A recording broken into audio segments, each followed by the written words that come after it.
Chapter 5250. Just now, the Bay Sea reporter made a small mistake and caused everyone to be discovered by the rebel soldiers. If his child was scared to tears, he didn't even dare to think about the consequences. Mommy raised her hand to hug her son's head and planted a deep kiss on his forehead. Good boy, Chi-Chi. Sleep a little longer. Chi-Chi will be home when you wake up. With the company of his parents and Superman's protection, Chi-Chi, who was scared by the gunshots, calmed down, hugged his father's neck tightly, and closed his eyes. The little boy's relaxation made his father heave a sigh of relief. Then, he leaned his tense body against the cold and uneven broken wall behind him. The night wind wrapped in smoke blew in through the cracks, and he was shocked to realize that his son had broken out in a cold sweat. He was even prepared to cover his son's mouth if he cried. Fortunately, his son was sensible and didn't make a big fuss. He held his son with one hand and gently stroked his wife's thin back with the other. He didn't forget to kiss the top of his wife's head. Don't be afraid. For Chi-Chi we can't fall. For the sake of their son, the couple couldn't fall. Xia Jinyuan, who had rushed out in front, had already disregarded his own life. He rushed out from the cover and quickly rolled forward to find the next cover. The bullets hit his right shoulder with a bang sound. The cover was densely hit by the bullets, leaving dense craters one after another. The flying dust and debris formed a net that blurred his vision. A few specks of dust mixed with the smoke and entered his eyes. Xia Jinyuan, whose eyes were slightly stinging, took a deep breath and fearlessly rolled forward again. He could only roll forward, and there was no way he could run in the rain of bullets. The well-prepared rebel soldiers' firepower was quite fierce. They even thought that the target of the gunfire was the escaped senior official Amherst, and asked for backup. The rebel soldiers who were attacking the nightclub with all their might didn't think that Amherst had escaped. They thought that it might be the government troops who came to pick up Amherst. After a short discussion, the rebel soldiers decided to focus on both areas and increase their firepower. He heard the sound of empty bullets in the magazine. He quickly retracted his rifle, huddled back in the cover, and reloaded as fast as he could. They could feel the increase in firepower. Major David's face became more and more serious. They should retreat. If they didn't, they would all meet God. We need to retreat immediately. In the earpiece, Major David gritted his teeth and said, "The rebels have too much firepower, and we can't fight them to the end. Comrades from the Chinese side, we must retreat." Bullets whizzed past Major David's ears, and he could not raise his head under the pressure of the increased firepower. Damn it! He had to think of a way to retreat. Even if they wanted to retreat, they had to bring the rescued reporters with them. Whether they could get out of here alive depended on God's blessing. After shouting, Major David jumped and nimbly avoided the wall that was penetrated by the bullet. Major David, who hurriedly hid, saw the deadly bullets whizzing through the air and shooting towards the ruins where they were hiding. Xia Jinyuan, who could not move under the pressure of the rebel army's firepower, was panting. He answered Major David calmly, "Major, arrange for 2 or 3 soldiers to take the reporters away. We will hold them off first." "Okay." Major David agreed. While they were still able to hold on, they had to take the people away while they could. Chapter 5251. Major David, who was close to the cover, immediately arranged for the soldiers to take them away. "Alan, Libby, take them away. Remember our retreat route and meet up with Libby's government soldiers. Tell them we need their support." Damn it, what they needed the most now was support. "Yes, Major." The 2 British peacekeepers who received the order retracted their guns that had been firing. They crouched down beside the reporters who were huddled together and told them that the 2 of them were now leading the retreat. On the battlefield, the reporters who could argue until they had nothing to say could only obediently listen to the arrangements. The 3 British reporters naturally trusted their country's soldiers and nodded without hesitation to show that they understood. The family of 3 also chose to leave together. The two Gulf reporters were afraid that they would be left behind. When they learned that they left first, the two were relieved. At this moment, the two realized that reporter Chen Shuzhen, whom they had been trying to curry favor with, was not with them. They were shocked. Chen, where is reporter Chen? The reporter in charge of the camera asked his colleague. The male colleague was frightened by the question and stammered, No. Isn't she with you? In the darkness, the two looked at each other. Although they could not see each other's expression, they knew that the other party's expression must be very bad. It's over. Reporter Chen is not with them. Go. Without waiting for the two to recover from the shock, their shoulders were pushed forward by the British soldiers. The two did not have time to think and followed the footsteps of the British soldiers. Reporter Chen is not with them. Chen. Where did reporter Chen go? They did not dare to think about it because they were thinking of the worst. They did not dare to think about it or go out to look for it. Who dared? Did they want to die? Since they did not dare to think about it or go out to look for it, they should obediently follow the British soldiers. But with only 2 soldiers escorting the 8 of them, would it work? They did not have the courage to ask for more soldiers to escort them. Listening to the terrifying gunshots that made their souls scream, the 2 Gulf reporters hugged their heads and left the crossfire. The remaining British soldiers used their firepower to cover their brothers and leave with the rescued people. Major David, who was panting, shot fiercely at the street. Kill the machine gunner! Kill the machine gunner! The anti-aircraft gun was so heavy that no one could poke their bodies out. If they didn't get rid of the machine gunner and the rebel army closed in, they would have no other choice but to die. The special forces of the Snowfield Brigade, who were suppressing them, did not say anything. They focused all their attention on the rebel soldiers, who were only 1 street away from them. The bullets from the anti-aircraft machine guns forced them to lower their heads and shoot blindly with their rifles. Xia Jinyuan panted. Think of a way to get rid of the machine gunner. Damn it, we can't move forward. The power of the high-dodge machine gun bullets was too great. Even if the bullets only brushed past the skin, it would still leave a very deep wound that looked like it had been branded by a red-hot iron. Xia Jinyuan did not know how Chen Shuzhen, who had been outside, was doing at the moment. If she had been lying down, she might still be alive. If she had gotten up, she would have been dead by now. She didn't speak when she should, but when she shouldn't, she was very cheerful. K7 put away his rifle and said calmly, I'll go kill the machine gunner. You guys cover the captain. His voice was calm as if he was not on the battlefield. Be careful. K7, who used to be a playboy, was now a responsible person. He held his rifle and shot at the target in front of him with a fierce look in his eyes. Chapter 52. They couldn't shoot blindly. They didn't have enough bullets, so they had to be careful. V8 and T6 became the main suppressive force.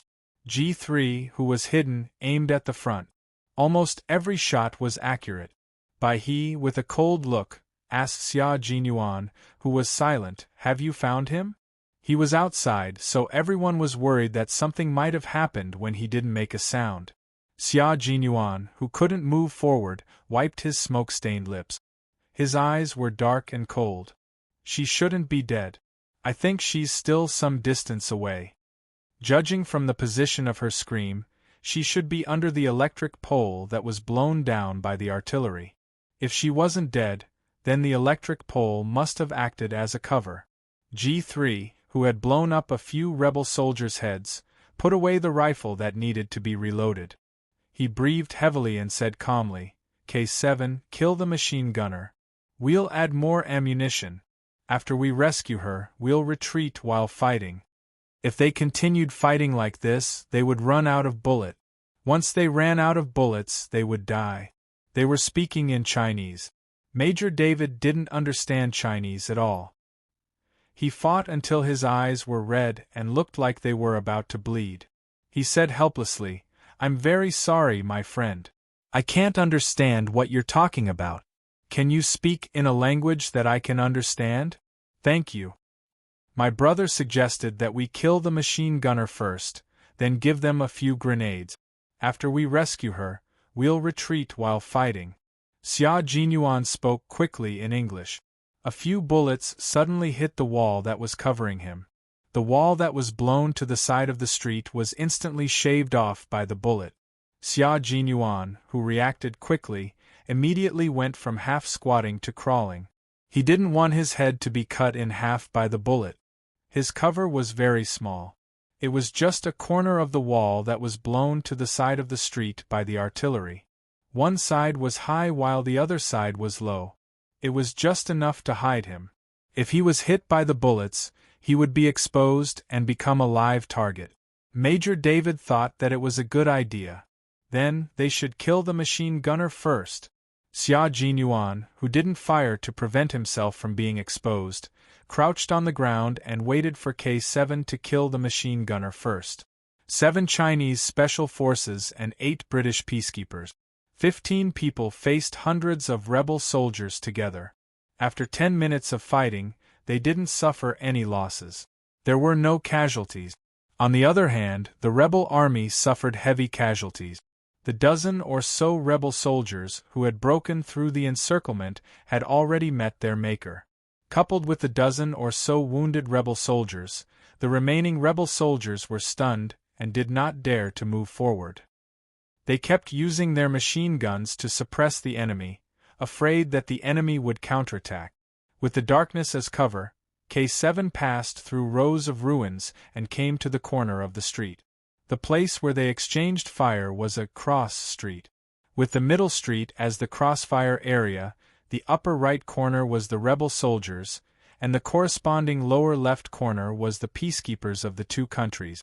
The K7 that had reached the intersection of the two armies was very, very close to the rebel soldiers. It was so close that he could see the enemy's heavy machine gun after setting up the rifle and adjusting the scope. Aimed at the heavy machine gunner. Aiming at the target, K7 pulled the trigger with a calm face. Cover! Just as he finished his sentence, the gunshot rang out. The bullet pierced through the air and hit the enemy's head directly. Bang! The fierce machine gunner had half of his head cut off by the bullet. His brain was crushed, and his brain juice mixed with blood splattered onto the face of the assistant machine gunner who was firing the bullet beside him, blurring his vision. He realized something and yelled. He raised the machine gun that he had lost control of and was about to take his place. His hands touched the machine gun. He didn't even have time to fire a single bullet. His body suddenly froze and his eyes widened. His whole body fell backward. Chapter 52-53. In just a few seconds, the machine gunner and assistant machine gunner were all shot and killed. No one dared to touch the machine gun again. There's a sniper. Damn it. They have a sniper. The two machine gunners fell one after the other. The rebel soldiers thought that they had encountered a sniper, but they did not expect a peacekeeper to quickly retreat under the cover of his comrades. Without the heavy machine gun's fire and with the enemy's panic, Xia Jinyuan was able to find out Chen Shuzhen's approximate location. According to the British soldiers who covered her retreat, Xia Jinyuan quickly found the target. She found the target and was lying under the electrical wires. Xia Jinyuan slowly crept forward until he was close enough that she could hear him. He asked in a low voice, "Are you okay? Can you still walk?" Chen Shuzhen did not answer. Xia Jinyuan's heart sank slightly. He crept to her side and pressed his fingers on her neck artery. Her pulse was normal. She was still alive. He shouted "Reporter Chen" again. She still did not answer. Xia Jinyuan slowly pressed his lips together and reached out to press on Chen Shuzhen's philtrum. She had fainted from shock. He had to wake her up. The eyes of Chen Shuzhen, who was in pain, moved slightly. As the pain became more and more intense, her dizzy brain slowly woke up. The sound of gunshots rang in her ears, and finally, Reporter Chen, who had fainted at some point in time, woke up with a start. Ah! Ugh! She woke up and remembered where she was. Fear engulfed her like a monster. She could not control her voice at all.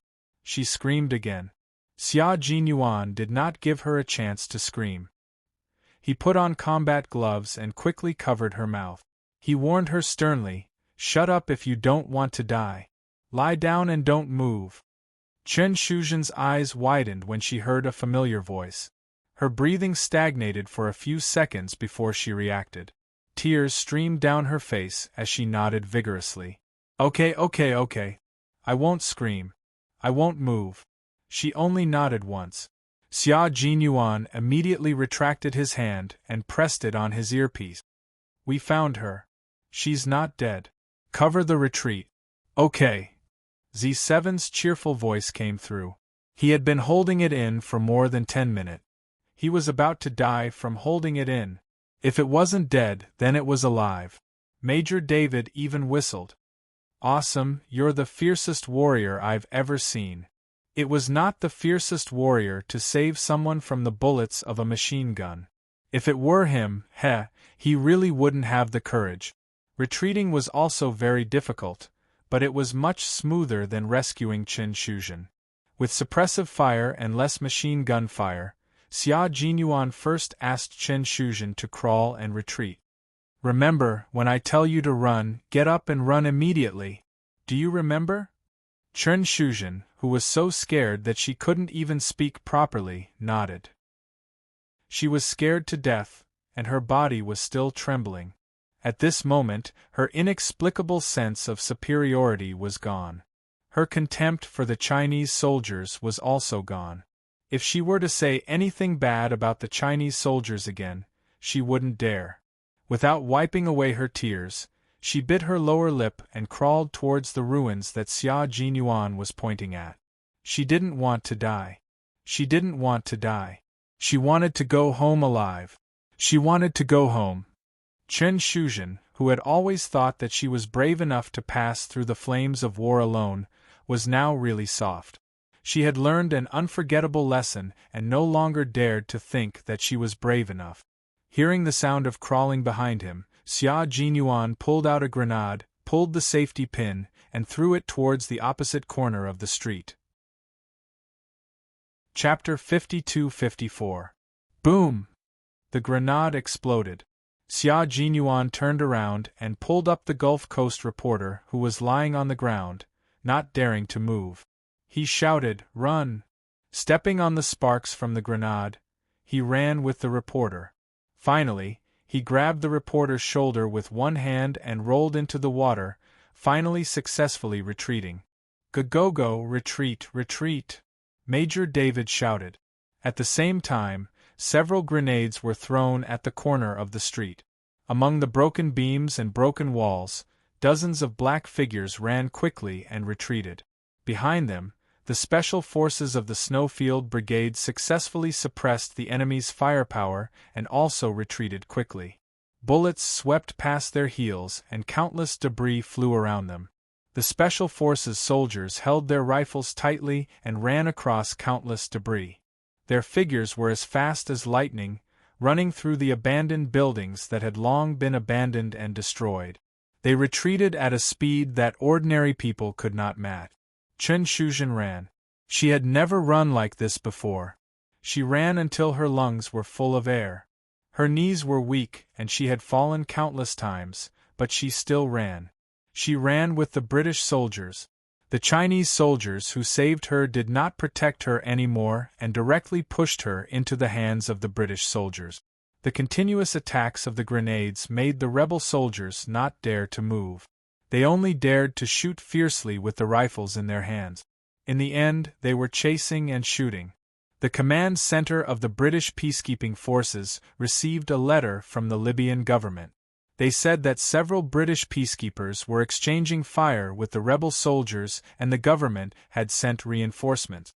The commander-in-chief of the Chinese peacekeeping forces also received the same letter. There was finally news of the missing peacekeepers, but they were still exchanging fire with the rebel soldiers. At 8 o'clock in the morning in China, there was the latest news on the military channel. The missing peacekeepers had been found. Everyone was safe and there were no casualties. Director Xia turned off the television, stood up from the sofa, and walked to the study. Everyone was safe and there were no casualties. Not bad. Du Jiai woke up and saw her father, the Deputy Chief of Staff Du, watching the international channel in front of the television early in the morning. She shuffled over in her slippers and sat down beside the Deputy Chief of Staff Du. She hugged the Deputy Chief of Staff Du's arm and said coquettishly, "Dad, why are you watching such bloody scenes so early in the morning? We're already home, can't you rest well?"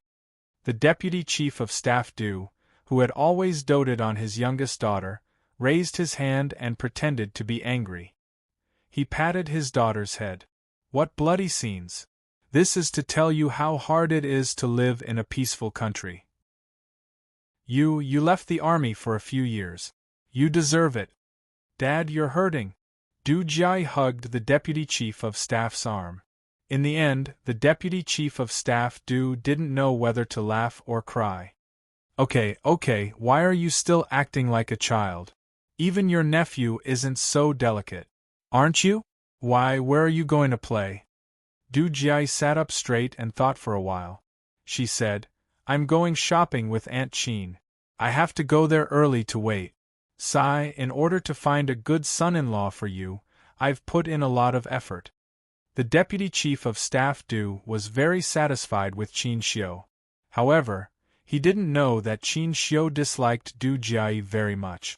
When he saw his daughter going out to play with Mother Qin from time to time, he thought that his daughter had gained the approval of the entire Qin family. He smiled and said, "Since we've already met, and you're not young anymore, when will you find time to meet our parents and settle your matter? The sooner you get married, the sooner I'll be a grandfather." Chapter 52-55. The Deputy Chief of Staff Du liked his younger daughter very much. He didn't teach his older daughter much. Although their relationship was good, he was not as close as his younger daughter. Although both the palms and the back of the hands were flesh, the length of the 5 fingers was different. He knew that he was biased towards his younger daughter. He didn't urge his younger daughter to find a boyfriend and get married early because he wanted to keep his daughter by his side for a few more years. After all, when a girl got married, she would not be as free as she was in her parents' home. The Qin family was also a wealthy and influential family. The previous few generations had all been influential and powerful. On the other hand, the previous few generations of the Du family were all poor farmers. It was only in his hands that they changed their family name.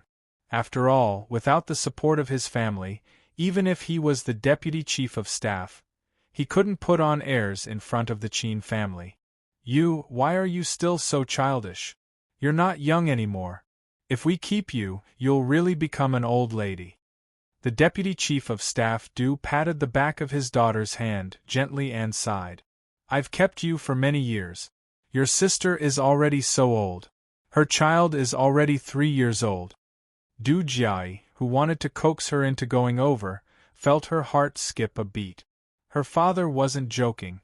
"You and Qin Xiu have been together for many years. Since that's the case, let's do it early. The man should take the initiative to bring up the matter of the parents' meeting. You can remind Qin Xiu indirectly and let the Qin family set the date. Our family just needs to cooperate. It's just a formality. There's no need for too much etiquette." The Deputy Chief of Staff Du, who always thought that his daughter and Qin Xiu were in a relationship, arranged it very carefully. In his eyes, Du Jiai specially retired from the army and went to work in the Ministry of Foreign Affairs for Qin Xiu. The Qin family also sent his daughter over from time to time. It could be seen that the relationship between the two young people was very stable. The Qin family was also very satisfied with his daughter. Now that they were old enough, they still had to do what needed to be done. Then again, the two young people had been in a relationship for so long. Why had Qin Xiu never come to the Du family? No matter how busy he was at work, it was fine for him to take a day to visit his future parents-in-law. Why had he never been here before?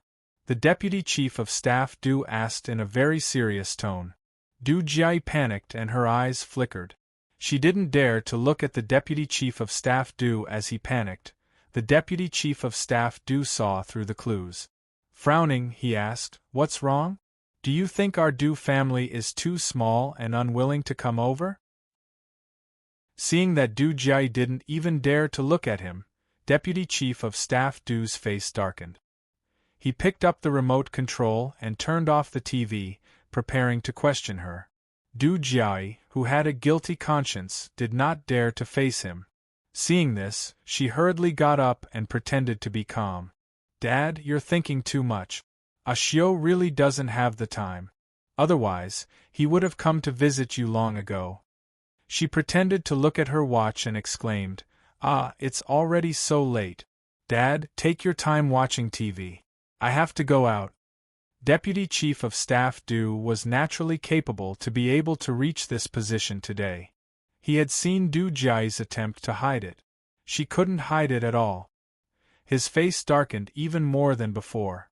He shouted in a deep voice, "Sit down. If you don't make things clear today, you're not allowed to go anywhere."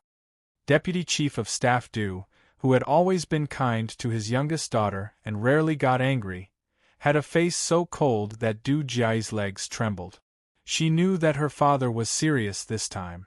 No, she couldn't see the problem. If her father saw the problem, she wouldn't even be able to see Aunt Qin again. Du Jiai, who had sat down, was so panicked that her little fingers were trembling.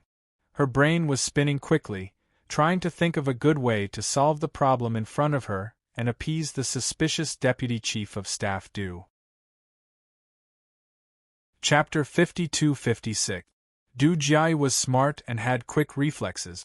Faced with the Deputy Chief of Staff Du's anger, she didn't give up immediately even though she was scared and flustered. Instead, she tried her best to find a way out of this predicament. Right now, she had to appease her father. Ever since she left the Qin residence last time, Aunt Qin had specially called to explain that she was the one who had delayed her. Now, Qin Xiu hadn't changed his mind, and the two elders of the Qin family had allowed Qin Xiu to stay out of it. She didn't want to interfere anymore and didn't want to delay her anymore. For this reason, she had specially given her a pair of high-quality jade bracelets as compensation. Since then, Aunt Qin really hadn't contacted her, let alone seen her. She had finally reconnected with Mrs. Qin, who had stopped seeing her after she left the Qin residence last time. She had put in so much effort to keep in contact with the Qin family. How could another accident happen? If another accident happened, everything she had done would be in vain. What she couldn't forget would become a lifelong regret. More importantly, that B*TCHECN might get her wish and marry Qin Xiu in the end.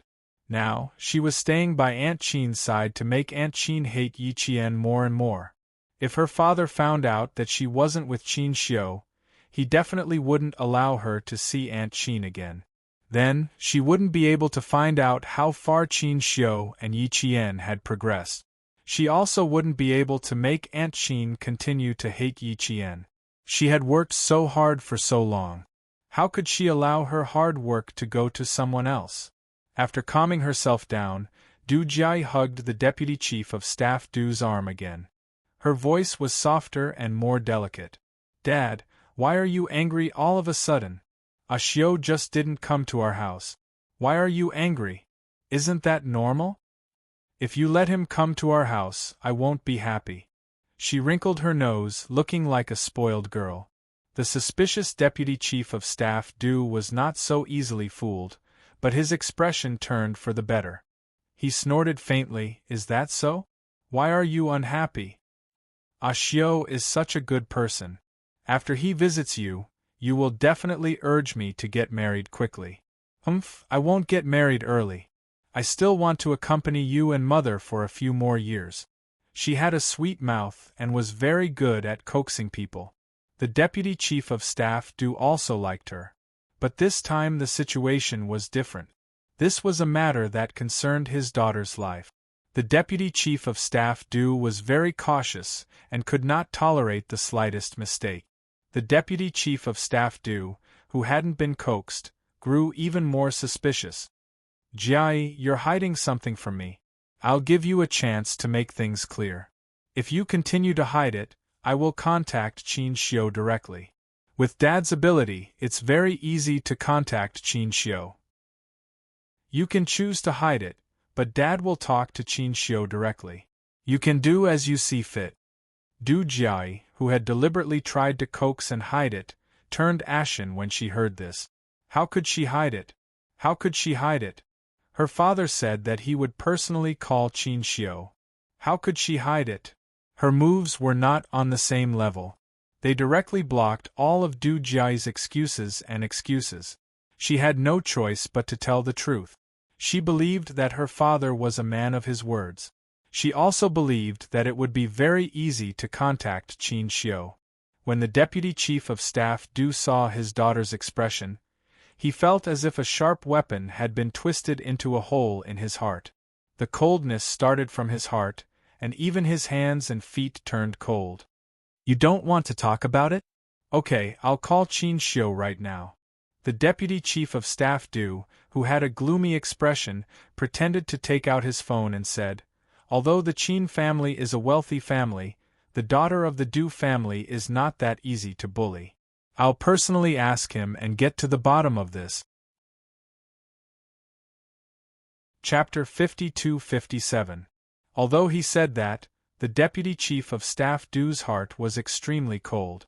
If his daughter had been wronged by Qin Xiu, she shouldn't be so scared. His daughter's fear was more like she was afraid that he would call Qin Xiu and confirm it himself. Why would she be scared? She shouldn't have reacted like this. The cold-hearted deputy chief of staff Du became more and more confused. His intuition told him that the matter between his daughter and Qin Xiu was not that simple. There were many things he didn't know about. Knowing that her father meant what he said, Du Jiai no longer pretended. She showed a miserable smile, and tears came out of her eyes before she spoke. Seeing this, the deputy chief of staff Du breathed a sigh of relief. If you've been wronged, you should tell your mother and me. You shouldn't shoulder it alone. Did Qin Xiu bully you? Did the two of you have a conflict? The deputy chief of staff Du, who didn't know anything, thought that the two young people had a conflict. He didn't think about it at all, and didn't think that he almost fainted from anger. Du Jiai was still crying a second ago, and the next second she was smiling. The smile was uglier than crying, and it scared the deputy chief of staff Du. He raised his voice and became angry again. What the hell is going on? Tell me, did I let you down? If it was bullying or letting you down, at least the two of them used to be together. But no, never. Pulling the deputy chief of staff Du's sleeves tightly, Du Jiai told the truth one by one. Dad, I lied to you. I didn't get together with Qin Xiu at all. The more she spoke, the more the deputy chief of staff Du's face became darker and darker. In the end, his eyes burst with terrible anger. In other words, you've been throwing yourself at him all these years. He, Qin Xiu, didn't even look at you, right? The deputy chief of staff Du asked through gritted teeth. He felt that his chest was about to explode from anger. His breathing was rapid and his vision was turning black. Du Jiai didn't dare to hide it now. She was afraid that the deputy chief of staff Du would really call Qin Xiu to ask. At that time, she would lose all face in front of Qin Xiu. Seeing the deputy chief of staff Du's face turn frighteningly ashen, Du Jiai, who was both afraid and aggrieved, cried until her lips turned white. She was so scared that she didn't dare to continue speaking. However, the deputy chief of staff Du, who was so angry that he almost fainted, did not give Du Jiai a chance to escape. Answer me honestly. If you dare to hide anything from me again, today. His hand reached for his waist, as if he was reaching for a gun. Du Jiai's shoulders trembled as she said miserably, Yes, I was the one who threw myself at him. But what could I do? Dad, I slap? A heavy slap was thrown. The sound was so loud that even the servant who was busy preparing breakfast heard it. She was so scared that she ran out while wiping her hands. "What's wrong? What's wrong? Why are you so angry so early in the morning?" The servant hired by the Dew family was none other than the Deputy Chief of Staff Dew's cousin. In the past, the Deputy Chief of Staff Dew's family was so poor that they didn't even have food to eat. It was this cousin's family who helped them every now and then. Therefore, although this cousin did housework for the Dew family, she had always been respected by the Deputy Chief of Staff Dew. Even Madame Lee and her children respected her very much. When she came out, she saw that Miss Jiao Jiao, who had always been pampered and coaxed by everyone, had a clear handprint on her fair face. The slap was so fierce that her fingers were red and frightening. How could she be slapped? It was the first time that she saw Miss Jiao Jiao, who could do whatever she wanted and no one dared to offend, being slapped, and it was by the person who loved her the most. Chapter 52-58. The atmosphere in the living room was so heavy that Du Jiai, who had just been slapped, didn't even dare to cry. "Sister Fang, you can go back to your work." The Deputy Chief of Staff Du didn't want his cousin to know about his family's embarrassing matter. "I have something to discuss with Jiai in private." Sister Fang hesitated for a moment before advising, "You should talk to the children properly. Don't get angry. What can anger solve? You should talk to them properly." In the end, she didn't dare to stay any longer. She looked at Du Jiai with some heartache before returning to the kitchen to continue preparing breakfast. Even though the children all obediently called her Aunt Fang, sigh, let's not talk about it anymore. I don't want to annoy my cousin-in-law. In the living room, the Deputy Chief of Staff Du couldn't afford to lose face. Seeing that Sister Fang had left, he stood up with an ashen face. "Go to the study, you disgraceful thing." Du Jiai, who had slapped so hard that half of her face was numb, stood up. She wanted to escape, but where could she escape to? Getting slapped was already a very good result. Just now, she almost thought that she was going to be shot dead by her own father. After entering the study and closing the door, the Deputy Chief of Staff Du was so angry that his lungs were about to explode. He pointed at the floor and roared with trembling fingers, "Kneel down?" Du Jiai, who had never been hit before, did not dare to retaliate. With a putong sound, her knees went straight to the ground as she lowered her head and arched her body. Her beautiful black hair hung loosely over her pale face. "You still have the cheek to cry. You still have the cheek to cry. You've completely disgraced me." The Deputy Chief of Staff Du slammed the desk so hard that he didn't even notice that his palms were hurting. "I'm the daughter of a Deputy Chief of Staff, yet I'm rushing to throw myself at him. He's not interested at all. I've already made it clear time and time again, but I don't have the face to continue sticking to him. I'm humiliating myself like this, I'm humiliating myself like this. Du Jiai, do you still see me as your father? You still have your mother in your eyes." Suddenly, the Deputy Chief of Staff Du's voice stopped abruptly. Then, as if he had thought of something, he clenched his fists and pressed them against the desk. Word by word, his voice was as cold as the cold wind blowing in the late winter night. It was so cold that it hurt the bones. "Did your mother indulge you? Did she know everything? Give me a clear explanation. She must have known. Otherwise, with her shrewdness, it was impossible for her not to have noticed that her daughter had been shamelessly sticking to Qin Xiu for the past few years without being together with him. He was absolutely clear about it and had been secretly helping his daughter to hide it. He even supported his daughter to throw herself at Qin Xiu. The Deputy Chief of Staff Du, whose whole body was trembling with anger, no longer questioned Du Jiai. Suppressing his anger, he picked up the phone in the study with a pa sound, pressed the numeric keys one by one, and dialed a group of numbers.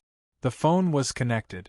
Without any sound from the other side, the Deputy Chief of Staff Du, who was so angry that there was blood in his throat, squeezed out one word after another from between his teeth. Li Chenglan, go home right now. Right now. Li Chenglan was Mrs. Li's maiden name. For the past 2 days, Mrs. Li had been taking care of old man Li in the hospital, who had been hospitalized because of another stroke. She had lost a lot of weight in the past 2 days. Hearing her husband's cold voice, Mrs. Li was not so good-tempered as she replied, I'm taking care of my father in the hospital. If you have something to do, come to the hospital by yourself. Since Li Chuhai left, the couple had not had a good conversation. The deputy chief of staff Du did not like that Mrs. Li had abandoned her own family for the Li family. Mrs. Li did not like that the deputy chief of staff Du, who had relied on the Li family to get to where he was today, turned his back on her. The two sides were in a deadlock, and it was difficult for them to maintain mutual respect. Chapter 52-59. Mrs. Li's temper had always been strong, and she always had the final say in the family. The deputy chief of staff Du used to think that there was no problem. He thought that with a strong wife in the family, she would manage the family well and not distract him. In fact, it was true. Since he married Mrs. Li, the Du family began to clean the mud on their legs little by little. Step by step, they walked from the fields to the road, then to the broad road, and finally to the status they had today. However, all of this happened when Li Chuhai came back from abroad and committed a series of crimes. In the end, the deputy chief of staff Du was almost fired. Mrs. Li still did things her own way and didn't realize that the Li family was on the decline. She even asked the deputy chief of staff Du to get involved in Li Chuhai's affairs and tried to save Li Chuhai through her husband. It was related to the future, and Li Chuhai's crimes were related to the country. Even if the deputy chief of staff Du respected his wife, he couldn't do it. If he did, he would be going against the country. Going against the country? Did he want to die? The deputy chief of staff Du didn't do it, and Mrs. Li made a fuss. As a result, the couple's phone call was full of tension. Mrs. Li didn't say anything more. She ended the call and turned the phone to silent mode. In recent years, no matter how thick the makeup was, it couldn't hide the gloomy expression on her aged face. Let her go home immediately? The head of the family was the army. Was she a soldier? If something happened, come to the hospital yourself. She wanted him to come to the hospital? Dream on. Chenglan. Old Madame Li's tired voice came from the ward.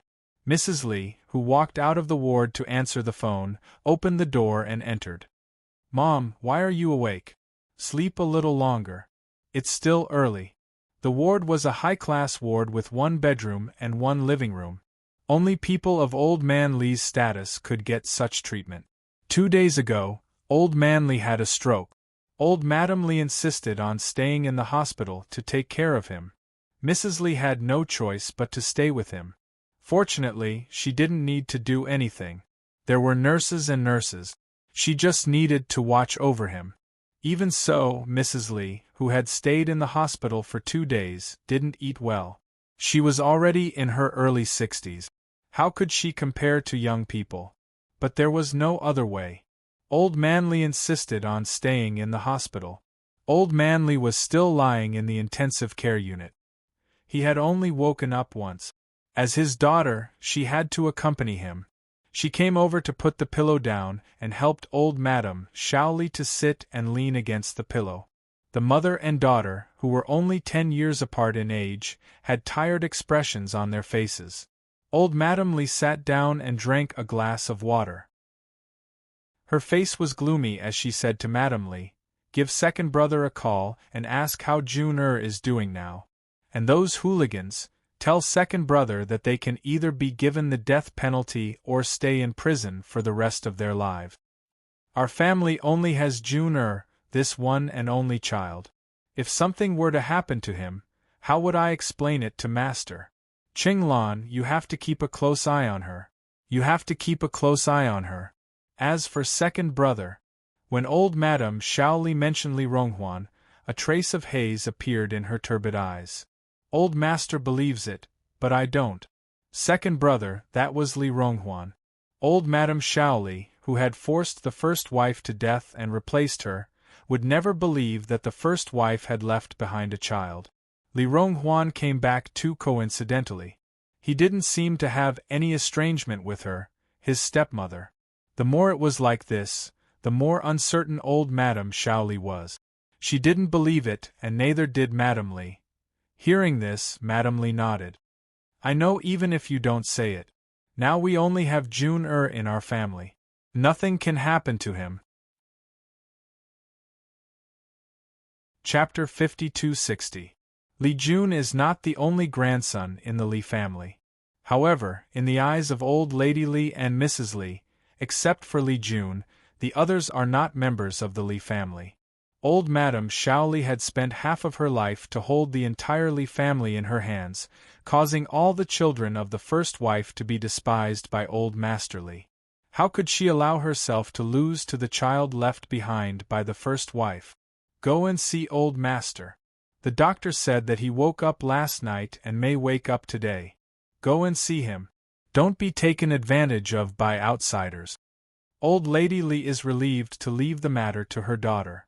Thinking of old man Li, who is still lying in the intensive care unit, old Lady Li still has a lingering fear in her heart when she thinks of what happened 2 days ago. You just have a rest. I know. I told you that as long as Dad wakes up, I will go there immediately. Mrs. Li, who knows what is going on, doesn't need old Lady Li's advice at all.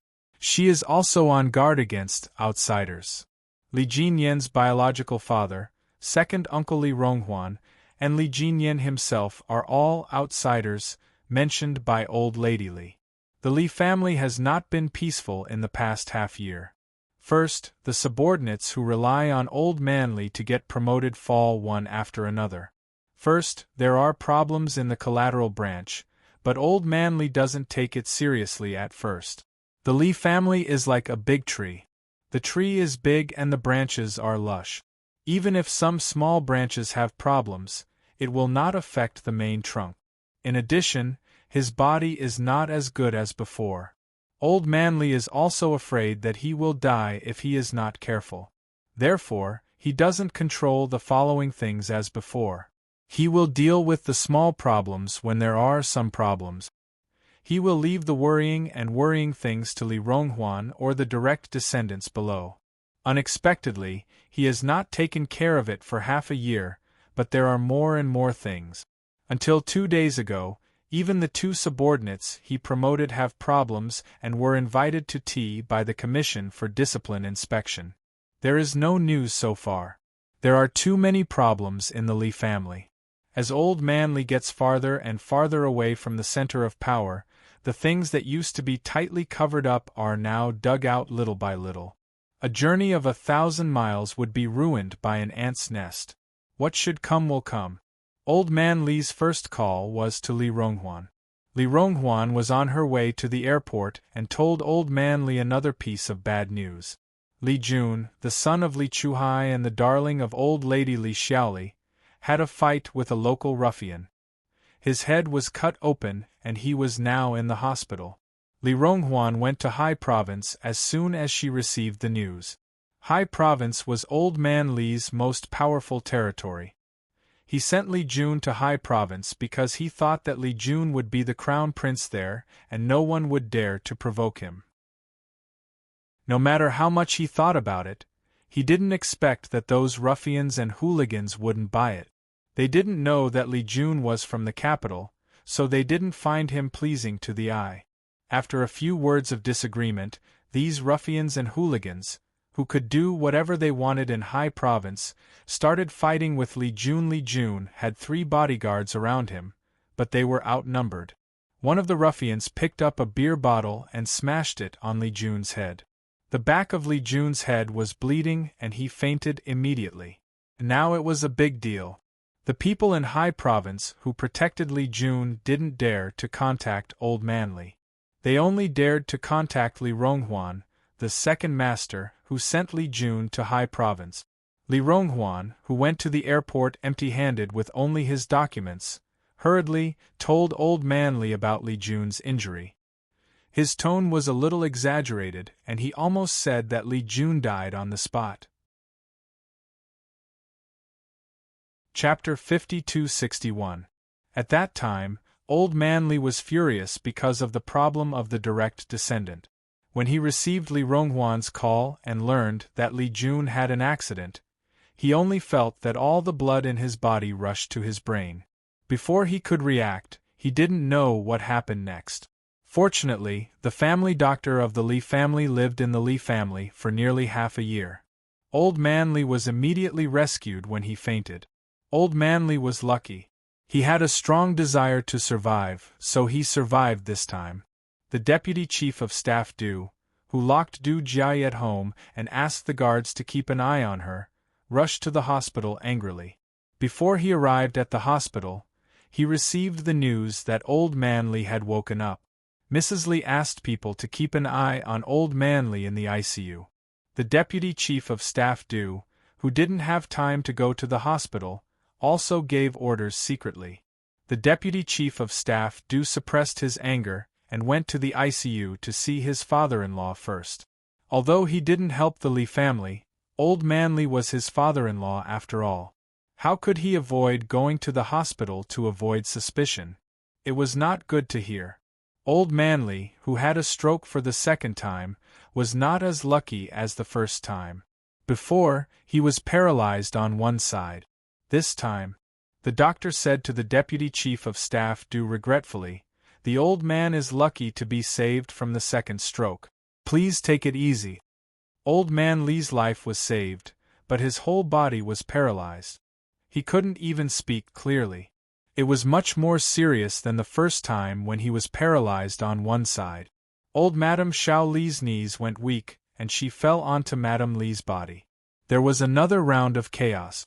Madame Li had to take care of old Madame Xiao Li, so Deputy Chief of Staff Du looked at old Master Li, who had just woken up.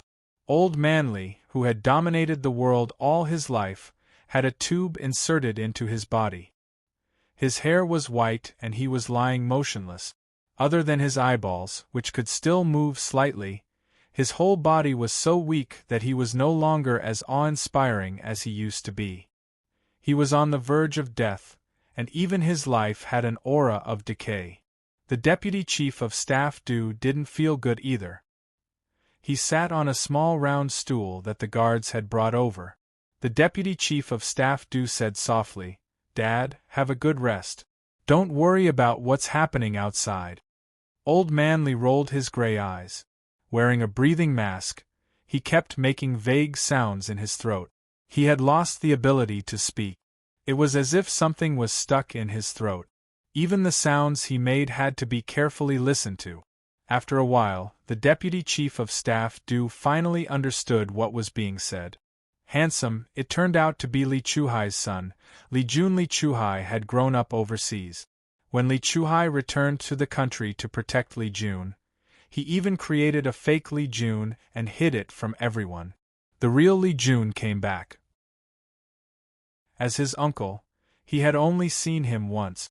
"Rong Huan is with Jun. Don't worry. I'll call Rong Huan later to ask about the situation. If Jun is fine, I'll ask him to come back to the capital to accompany you." Although Old Man Li was paralyzed and couldn't speak, his hearing wasn't damaged and his brain wasn't muddled. Hearing this, he nodded and then shook his head hard.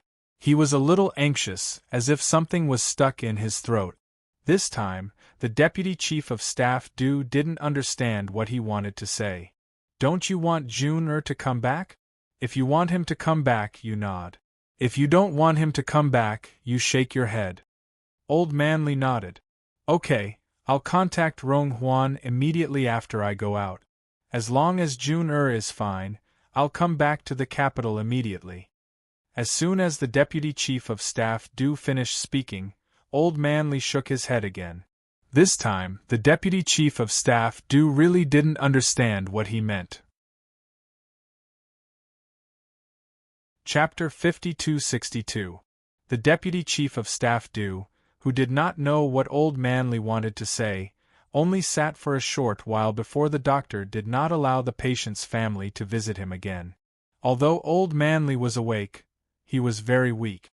It was not suitable for him to meet guests for a long time, so he should not tire himself out. Old Manley did not expect the Deputy Chief of Staff to wake up so early. He was so anxious that he breathed heavily, and white smoke came out of his breathing mask. When the doctor saw this, he was so shocked that he immediately said to Old Manley, "Please calm down. You are still in a critical period. You must not be agitated again." Old Manley, who was panting heavily, had been stubborn all his life. How could he listen to the doctor? He knew his own body very well. He did not have much time left.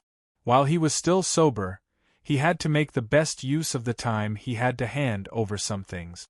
Lon. His throat was filled with thick phlegm as he mumbled. The more agitated he was, the more frightened the doctor was. The doctor, who was afraid that there would be a problem, immediately put in a sedative and sleep-inducing agent into the drip. However, Old Manley, who had been very weak for a while, could not resist the effects of the drug. He struggled for a while before he finally closed his eyes and fell asleep. The Deputy Chief of Staff who did not leave, saw that the doctors and nurses were sweating profusely. He said very apologetically, "I'm sorry, Professor Lee. You have to worry about my father-in-law.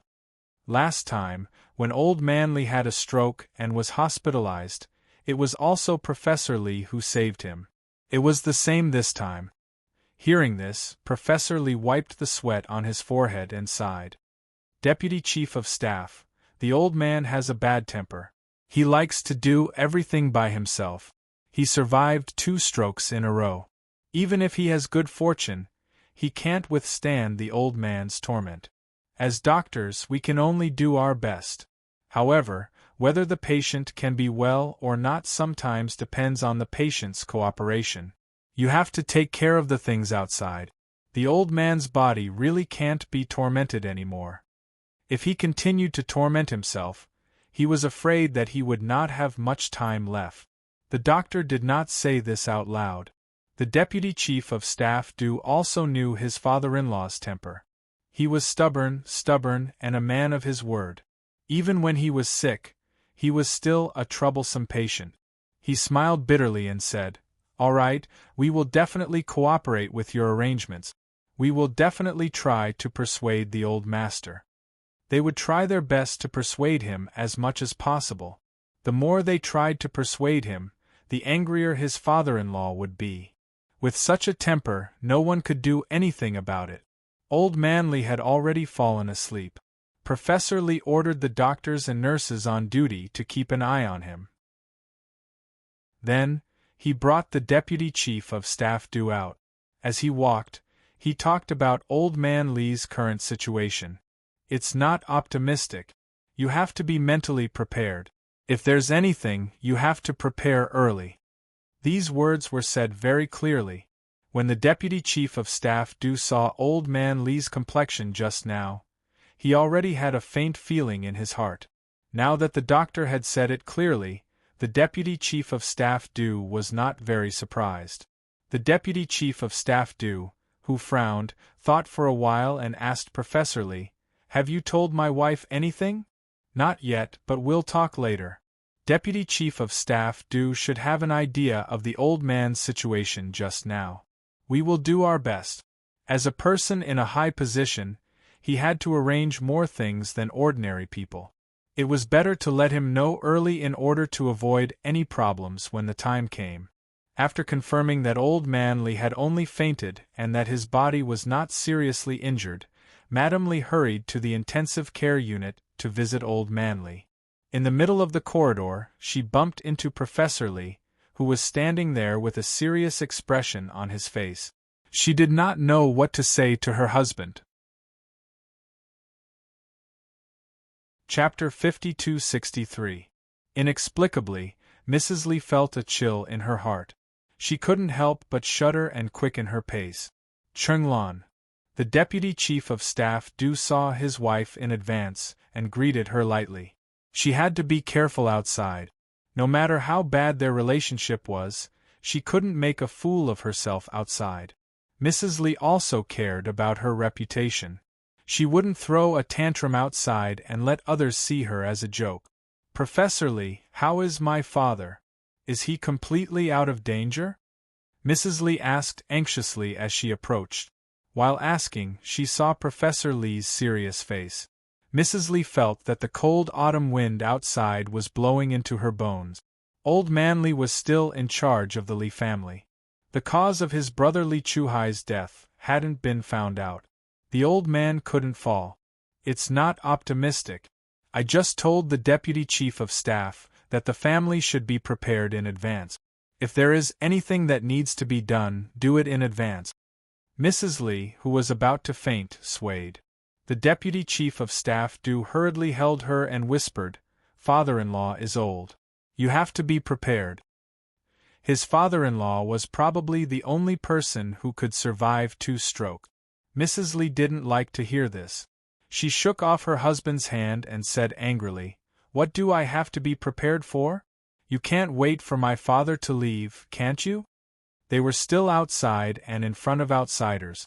Everyone could tell that there was something wrong between the couple. Professor Lee didn't stay any longer. He made an excuse and left. Before leaving, he said, "The hospital likes quiet. You can discuss it at home." The Deputy Chief of Staff's face didn't darken until Professor Lee was far away. "Don't be silly outside. Father-in-law is lucky that he survived 2 strokes in a row. Do you think he can be the same as before? You know what to do. Don't be angry at him."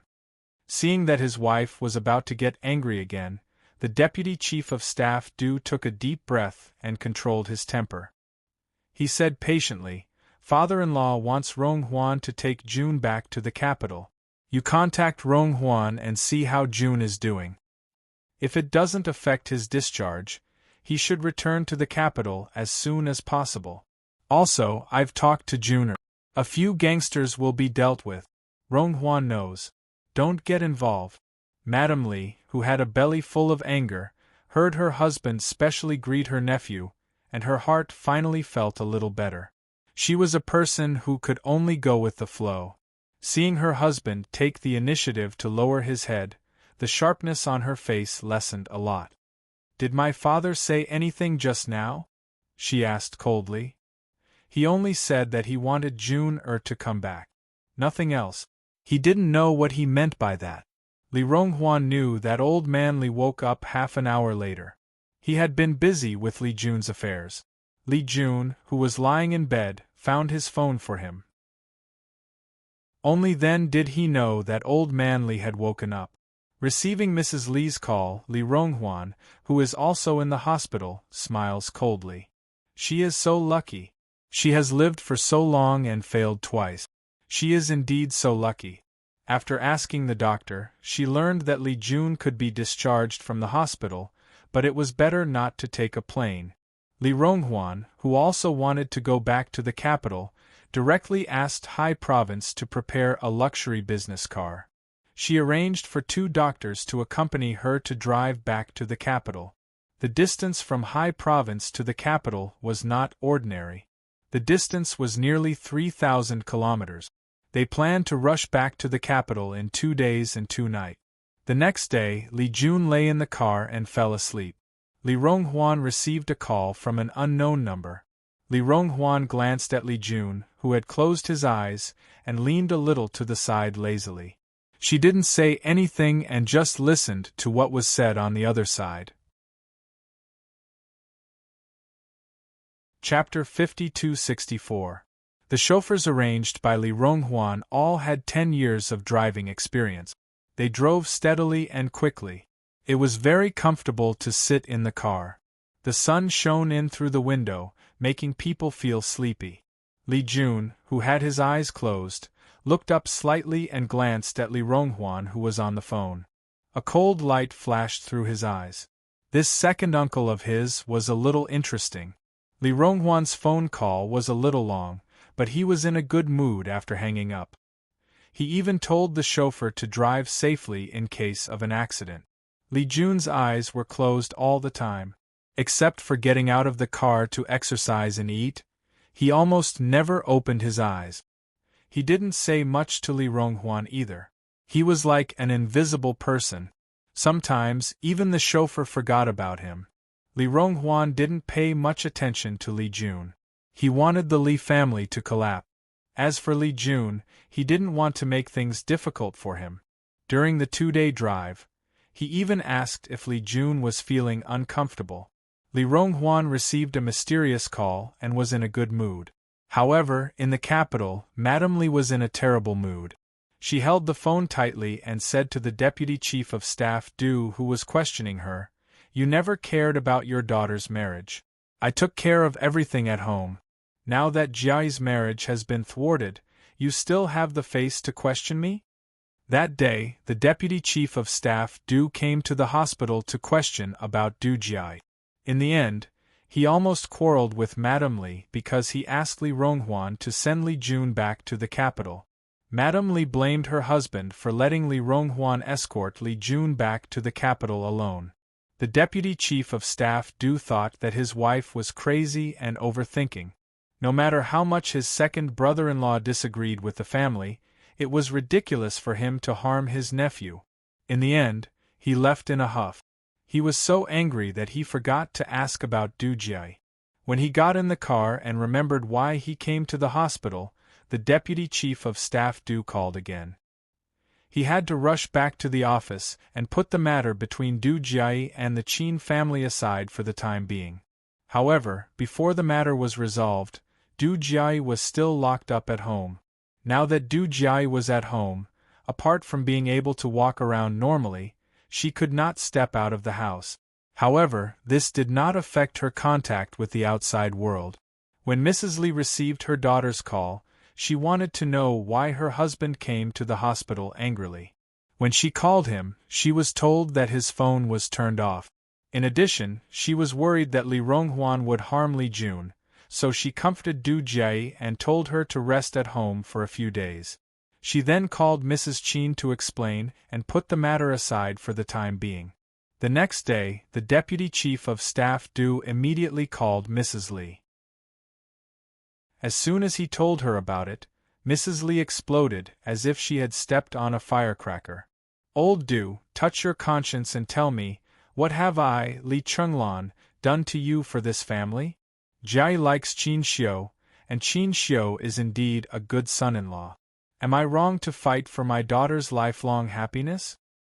You said that Jiai is sticking to him, but how is she sticking to him? Get your facts straight. Mrs. Qin is the one who likes Jiai, and she has been contacting Jiai all this time. That's why I agreed. Even if my daughter can't get married, I won't let her stick to him." The Deputy Chief of Staff do believe that, but why don't you ask your good daughter and see if she's throwing herself at him? After saying that, the Deputy Chief of Staff do ended the call. Thinking about what happened early in the morning yesterday, he was so angry that he wanted to smash his phone. Chapter 5265. Mrs. Li didn't ask Du Jiai. Old Man Li woke up again. Including today, Old Man Li woke up twice. After the Deputy Chief of Staff Du left yesterday, Old Man Li woke up again that night. This time, the mother and daughter understood what he wanted to say. Old Man Li didn't feel at ease leaving Li Jun in Li Ronghuan's hands. Why? Old Man Li had thoughts in his heart, but unfortunately, he couldn't express them properly. Mrs. Li promised to send Li Jun abroad as soon as he returned to the capital. Old Man Li's face showed a trace of relief. The next day, Old Man Li woke up for the third time. When he woke up, his spirit was obviously better than before. Although it was difficult for him to speak, he had been awake for more than an hour. It was already 3 o'clock in the morning when Li Ronghuan took Li Jun to the capital. The car drove directly to the hospital and didn't go back to the Li family. Mrs. Li received a call from Li Ronghuan at about 2:30 in the morning. She told her that she had arrived in the capital safely and went directly to the hospital to visit Old Man Li. Mrs. Li, who had been nervous for 2 days, was finally relieved. The old Mrs. Li heard her daughter talking on the phone in the middle of the night. She listened carefully and learned that Li Jun had returned safely. She put her hands together and said, "Ba. It's good to hear that you have arrived safely. When old master gets better, quickly send Jun abroad and take away all the valuables at home. Don't come back if you have nothing to do." Mrs. Li said with lingering fear, "This matter, we have to listen to old master's arrangement. We can't let Jun do whatever he wants." Mrs. Li poured a cup of warm water and handed it to her. Mrs. Li took the cup to moisten her throat and eyes and said, "Old master must have noticed something, so he thought of sending Jun out. I still remember the look in Li Ronghuan's eyes when he left home. He didn't have the kindness to go home to help us, let alone take care of Jun. Old master knew it in his heart. In the past, old master could still control him. Now that he has fallen, he knows that he can't control him, so he hurriedly sent Jun abroad." After decades of husband and wife, Mrs. Li knew Old Man Li very well. After understanding Old Man Li's meaning, the mother and daughter were even more worried that Li Ronghuan would harm Li Jun on the way. Now that she arrived in the capital safely and rushed to the hospital directly, old Madame Li felt that Li Ronghuan, her stepson, had finally done something that made her feel comfortable. Madame Li poured herself a glass of wine to soothe her throat before saying, "Dad must have made arrangements in his heart. He just didn't expect himself to collapse so suddenly. There are a lot of things that you and I don't know. We can only see if Jun knows a little about it. When Jun is Jun's family, Jun's to ask Jun as well. Dad always has his own plans." Li Ronghuan went out for more than 10 years and suddenly came back. How could Dad trust him completely? Dad asked Li Ronghuan to investigate Chuhai's matter, and then arranged for Jun to go to Hai Province. "Mom, don't forget, Chuhai's old army was in Hai Province back then. Do you think it's possible that Dad also asked Jun to investigate?" Old Madame Li's eyelids twitched fiercely. "This is like old master's style of doing things. That's most likely the case." The mother and daughter were waiting for Li Ronghuan to come over. They talked in the ward and talked about the matter thoroughly. They agreed that Old Man Li must have a deep meaning for Li Jun to go to Hai Province. And it was true. Li Jun rushed to the hospital.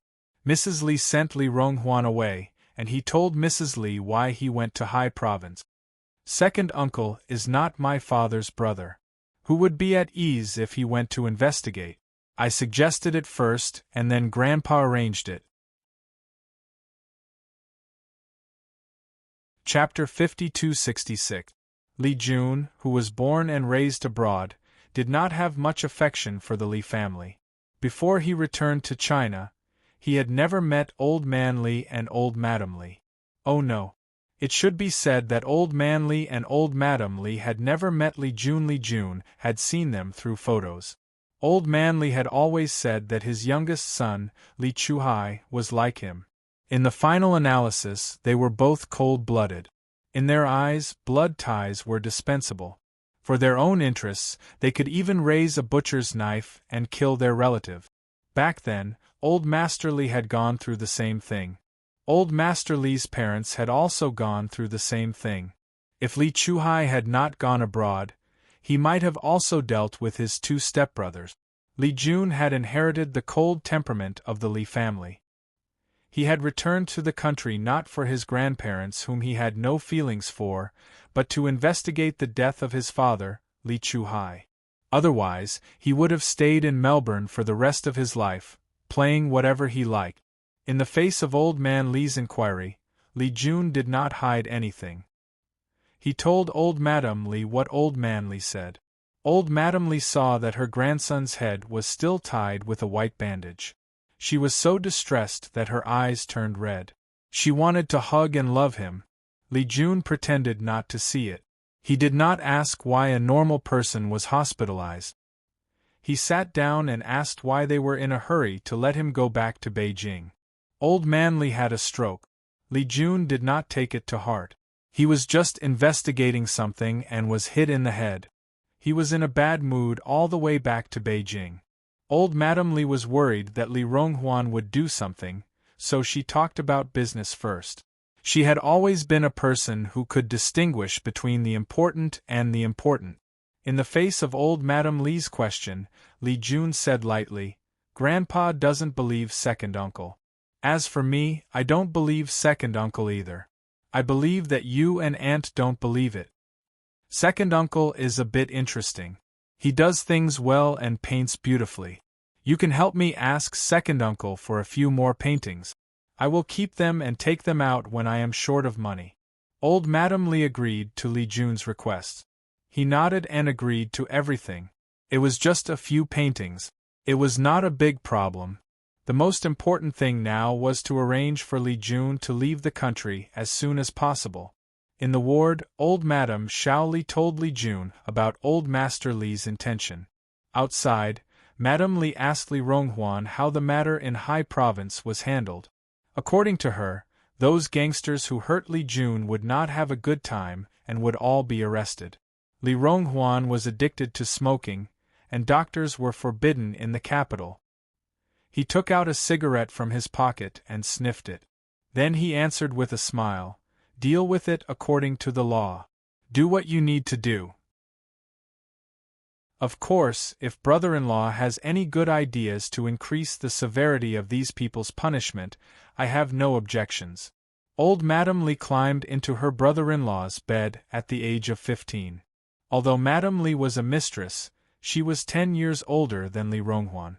Li Chuhai was 4 years younger than Li Ronghuan. Cold wind poured in through the open window in the corridor. Mrs. Li stepped aside in thin clothes and looked at Li Ronghuan coldly.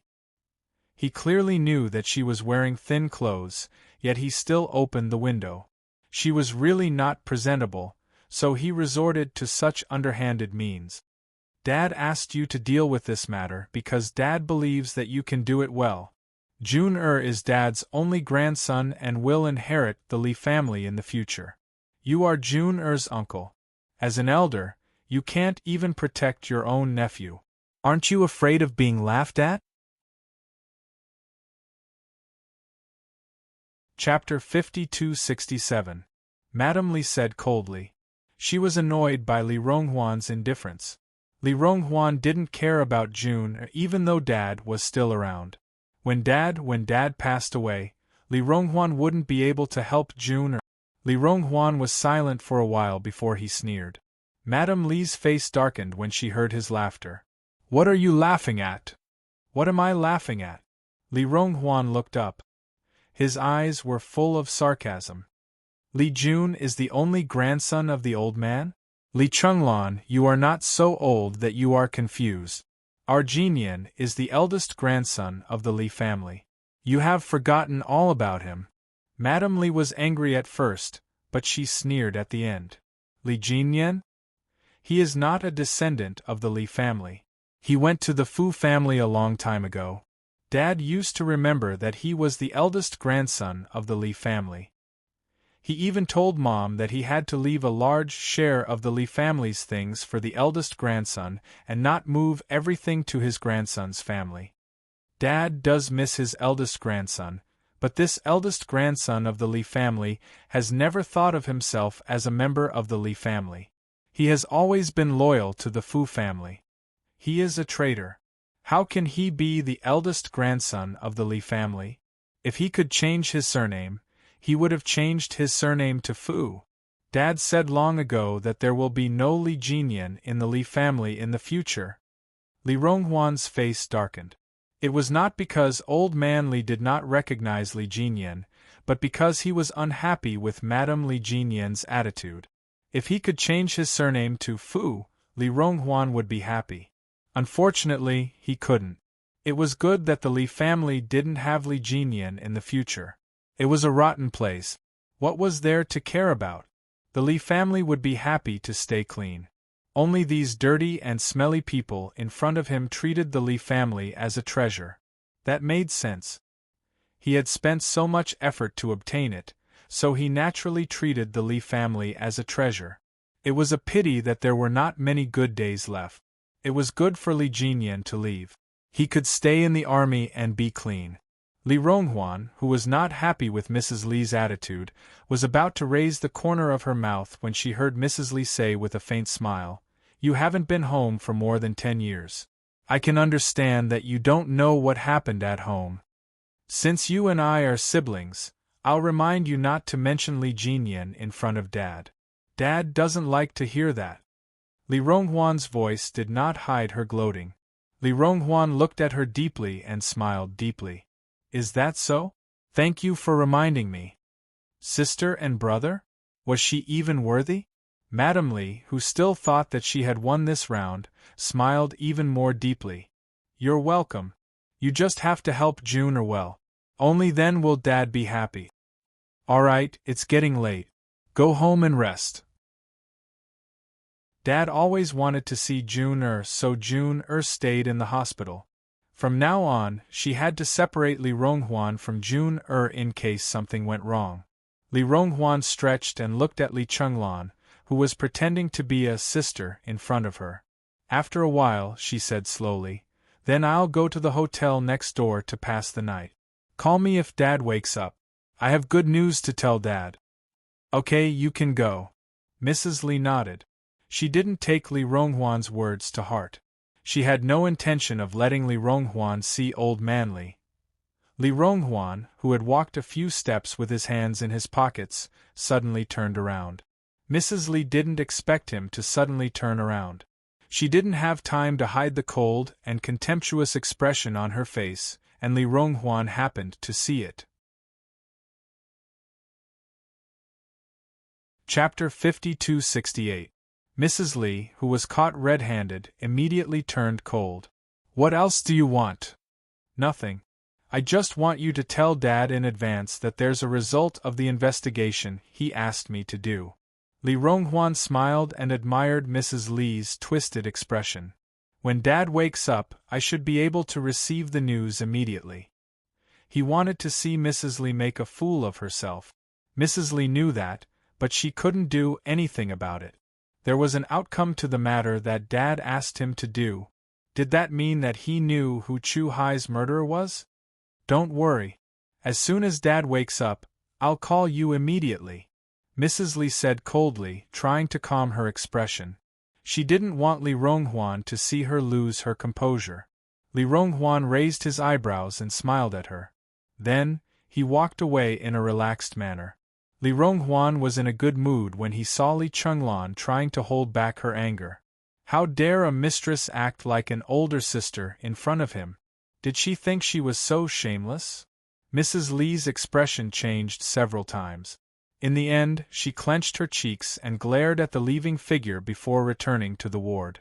Li Ronghuan was playing with her just now. He didn't hide it at all. He told her very clearly that he was playing with her and wanted to see her make a fool of herself. Mrs. Li, who was humiliated for the first time, stood for a long time before she calmed down. Then, she felt the cold wind blow on her face before she returned to the ward. At around 7:30 in the morning, Li Ronghuan rushed to the hospital and saw Old Man Li in the intensive care unit. He looked much better than he did the next day. Faced with Old Master Li's decaying aura, Li Ronghuan felt a twisted sense of satisfaction. Back then, his mother had passed away in pain. Now, it was time for the biggest culprit to have a taste of his mother's pain. Li Ronghuan stood beside the bed and glanced at the equipment that kept Old Man Li alive. Then, he bent down and sighed. "Dad, you're really good at torturing yourself. It wasn't easy for you to walk, stand, and eat, but now you're hospitalized. Can you still talk? Can you still hear? Li Ronghuan, what are you thinking? Do you want to make Dad angry?" Madame Li scolded her in front of the doctors and nurses. "If you say anything else, get out of here." Old Madame Li wiped the corners of her eyes and said in a trembling voice, "Ronghuan, I beg you. If you feel uncomfortable in your heart, just come at me. Don't anger Master anymore, okay?" The doctors and nurses, who were used to dealing with people but did not know the truth, looked at Li Ronghuan differently. Another unfilial son. Old Man Li, who couldn't move but was clear-headed, couldn't do anything about it even if he wanted to. He snorted and glanced to the side, then looked at Madame Li. He wanted Madame Li to ask the doctor and nurse to leave. What happened next was related to Li Chuhai, so Mrs. Li didn't want the doctors and nurses to know. After they finished their work, she politely asked them to leave and asked the people around Old Man Li to guard at the door in case they were eavesdrop. When there were no outsiders around, Old Man Li spat out a few words. Talk, talk, talk. Li Ronghuan didn't speak immediately. He frowned and looked at the door. There should be a doctor here. If there's anything wrong, he can be saved immediately. Li Ronghuan, you're doing this on purpose. Madame Li's face darkened. She didn't have much patience. If you have something to say, say it. If not, don't disturb Dad's rest. Chapter 5269. Old Madame Shaoli also thought that Li Ronghuan was doing this on purpose. Yes, Ronghuan, hurry up and say it. Have you investigated your younger brother's matter? Hurry up and tell little mother, so that old master can be happy. Old Madame Shaoli, who had to wipe the corners of her eyes at least 3 times, begged. Anyone who saw this would feel that this old woman was very pitiful and Li Ronghuan was a bad person. I will say it, but I'm worried that father won't be able to accept it and will have problems with his body. Li Ronghuan whetted everyone's appetite, including Old Man Li, who was lying down and heard everything clearly. Say, say, say. Old Man Li, who had a lot to say but couldn't say it, still wanted to use his old prestige to order Li Ronghuan. Unfortunately, he could only lie down now, a paralyzed patient who couldn't even speak clearly. Li Ronghuan looked at Old Man Li and then looked at the mistress who killed his mother. His eyes flashed with hostility as he spoke reluctantly. Father, then you have to hold on, don't let yourself be angry anymore. I will say it, just listen carefully. He looked at old Madame Shaoli again and pouted at Li Jun. You are young, support her well. Little mother? Bah! The older he was, the thicker his face. Hurry up and say it, Ronghuan, little mother is begging you. While old master was still awake, and Jun was also here, hurry up and say it. Old Madame Shaoli was a little anxious. I found some things. The female soldier who was killed that year gave birth to a daughter after returning. The daughter was quite capable and was even admitted to the military academy. The subordinates received orders to reinvestigate the death of the female soldier that year. It was the female soldier's daughter who contacted the higher-ups through her own efforts and attracted the attention of the higher-ups, so the order was given to reinvestigate the death of the female soldier. Old Man Li's eyes widened when he spoke. The dead female soldier actually had a daughter. He had investigated for so long and still couldn't find out. How did Li Ronghuan find out? The matter has been investigated for so many years. I think that someone must want to reverse the case, and the person who wants to reverse the case is naturally the family around her. It took more than 10 years for the case to be overturned.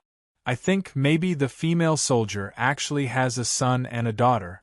Now that her son and daughter are successful, she wants to overturn the case. Li Ronghuan didn't lie to Old Man Li. That was what he thought before the investigation. The justice was clear and the retribution was not pleasant. Maybe the children of the victims wanted to take revenge. With this investigation, he really found out the truth. I found the female soldiers' former comrades. They were all tight-lipped, so I couldn't get anything out of them. The more I couldn't get anything out of them, the more suspicious I became. In the end, I found one of them. After spending some money and enticing him, it was confirmed that the female soldier did have a daughter who was admitted to the military academy. She even got in contact with the female soldier's former comrades. When old Madame Shaoli heard this, sorrow welled up in her heart. So, it was this bitch's son who took my son's life, right? It was that bastard who killed my son, wasn't it? His voice was obviously so old, but it was gloomy and made people feel very uncomfortable. It was like water that flowed in the gutter all year round. Just a little bit of it would make people feel cold all over. Old Man Li's breathing was so rapid that there was a thick white fog on his breathing mask. Continue speaking. Tell him everything that you've found out. The more anxious they were, the slower Li Ronghuan was. Then, he glanced at the gloomy Madame Li. Madame Li panicked for no reason. Why are you looking at me? What else? Did you find out who the female soldier's son is? Li Ronghuan's eyes darkened. The revenge hidden in his eyes could no longer be hidden. Of course I found out. This person is also related to you. Chapter 5270. Madame Li could see Li Ronghuan's evil intentions, but she didn't have time to expose his evil intentions. How dare he say that the bastard had something to do with her? How dare he? Madame Li's face darkened. What does it have to do with me? Don't keep me in suspense, tell me. Old Man Li looked at her daughter. She didn't believe that her daughter had anything to do with the bastard of the female soldier. She was also afraid that Li Ronghuan was deliberately instigating her in front of Old Man Li. She covered her chest and cried sadly. Ronghuan, can you give me a quick death? I beg you, don't hide it anymore, okay? Tell. Old Man Li, who was lying on the bed, was unusually red. It wasn't because of his good health, but because he was angry. How could he not know that Li Ronghuan was deliberately dragging it out? Li Jun, who had been silent all this time, finally opened his mouth. Like a venomous snake waking up in winter, he spat out his tongue and revealed his venomous fangs. Second uncle, if you have something to say, just say it. There's no point in hiding it so slowly. Young man, you're so impatient. Fine, I won't hide it anymore. You should prepare yourself. Li Ronghuan, who had kept her in suspense, looked deeply at Madame Li's face. Seeing the panic in her eyes, his smile deepened. Scared? Yes, scared is right. Madame Li saw a strange light flash in his eyes. Instantly, the panic in her heart grew. Even her fingers were trembling secretly. Could it be that she really knew the murderer who killed her brother? Was that possible? The female soldier's daughter's surname is Yi. She was fostered in Uncle Yi Jifan's house since she was young. Yi Jifan has a daughter named Ying. As if thunder had exploded, Madame Li's body shook violently. She was so shocked that she blurted out, Impossible! Impossible! Impossible! Nothing is impossible. I've investigated it thoroughly. Yi Ying and Yi Qian were cousins. They didn't get along well since they were young. Speaking of which, it's fate. It's all thanks to you that Yi Qian was able to meet you. If it wasn't for the deputy chief of staff Du who got Yi Ying into the army, Yi Qian probably wouldn't have had the chance to meet you. This time, Li Ronghuan called Madame Li sister. Her malice was so deep that Madame Li's face turned pale. Yi Qian is quite capable. He got into the military academy and found out that his mother's cause of death was suspicious. He investigated the matter and finally alerted the higher-up. In the end, the investigation led to Li Chuhai. My ability is limited, so I can't find out much. I only know that Li Chuhai was killed at sea because he killed a female soldier. Big sister, oh big sister, the main reason for Chuhai's death is because of you. If you hadn't provoked Yi Qian to come to the capital first and let the two sisters meet, and if Yi Qian hadn't targeted the Li family, Chuhai wouldn't have been shot more than 10 times. He wouldn't have ended up with his intestines and internal organs all over the ground. Speaking of which, big sister, it's you who sent Chuhai to his death. Sai, your own sister killed your own brother. What is this? Chuhai died so tragically. He didn't even know that he was killed by his own sister. Old Madame Shaoli didn't even know what Li Ronghuan said after that. She just collapsed. Old Man Li, who was lying on the ground, opened his mouth wide. A bubbling sound came from his throat. His cloudy eyes bulged wider and wider. Finally, the device that had been monitoring his body emitted a shrill alarm. The doctor on duty heard the alarm and rushed over in a panic. The nurse was busy saving Old Man Li, who had fainted again. The doctor was busy saving old Madame Shaoli. His heartbeat was getting slower and slower. It was obvious from his expression that he had fainted from anger. Li Ronghuan looked coldly at the chaotic ward. His suppressed heart was getting better and better. If it weren't for his self-control, he would have laughed out loud. When he saw the heartbeat on the device change from an undulating line to a straight line, Li Ronghuan lowered his head and his shoulders shook violently. Chapter 52-71. Li Ronghuan was overjoyed. He was so happy that tears streamed down his face. He was so happy that he cried and laughed, completely forgetting that he was still in the hospital. Madame Li, on the other hand, was not. When she saw that the undulations had become a straight line, she did not even care about old Madame Li, who had fainted. She stood by the bed, so panicked that her lips trembled. His heart had stopped. His heart had stopped. Old Master's heart had stopped. Hurry up and save him, hurry up. If anything happens to my father, none of you will have an easy time. She screamed at the top of her lungs. She was so panicked that she stumbled to the end of the bed and stared at old man Li, who was lying motionless on the bed. Dad, don't scare me, don't scare me, don't scare me. Old man Li had always been Madame Li's pillar of support. With old man Li in the Li family, it meant that the Li family had a backbone that could support the Li family and protect Madame Li. Madame Li, who had always been under the protection of the Li family, knew very well what would happen if old man Li fell. Li Jun had not been protected yet, but the person in power had fallen. Then the Li family would fall apart. Madame Li, whose legs had turned to jelly, could only stand properly by leaning against the end of the bed. She kept saying that she wanted the doctor to save him quickly, that she was calling for old man Li, and that she did not know about Yi Qian's background. She said a lot of things, but no one looked at her in detail. The doctor was still trying his best to save him. The nurses were also helping by the side.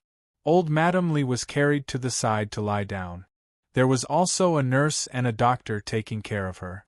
As for Li Ronghuan, he was very happy. He was really happy. He was really happy. He had been thinking about how to take revenge. He had been thinking about it, but he had not been able to think of a good way. He had not been able to wait for the opportunity to return home and take revenge. The old man was a ruthless character. Although he looked old, it was not a problem for him to casually kill one or two people. As long as he did not fall, he would steer the big ship of the Li family well and would not let the Li family capsize easily. He had been waiting for the day when he could return to China.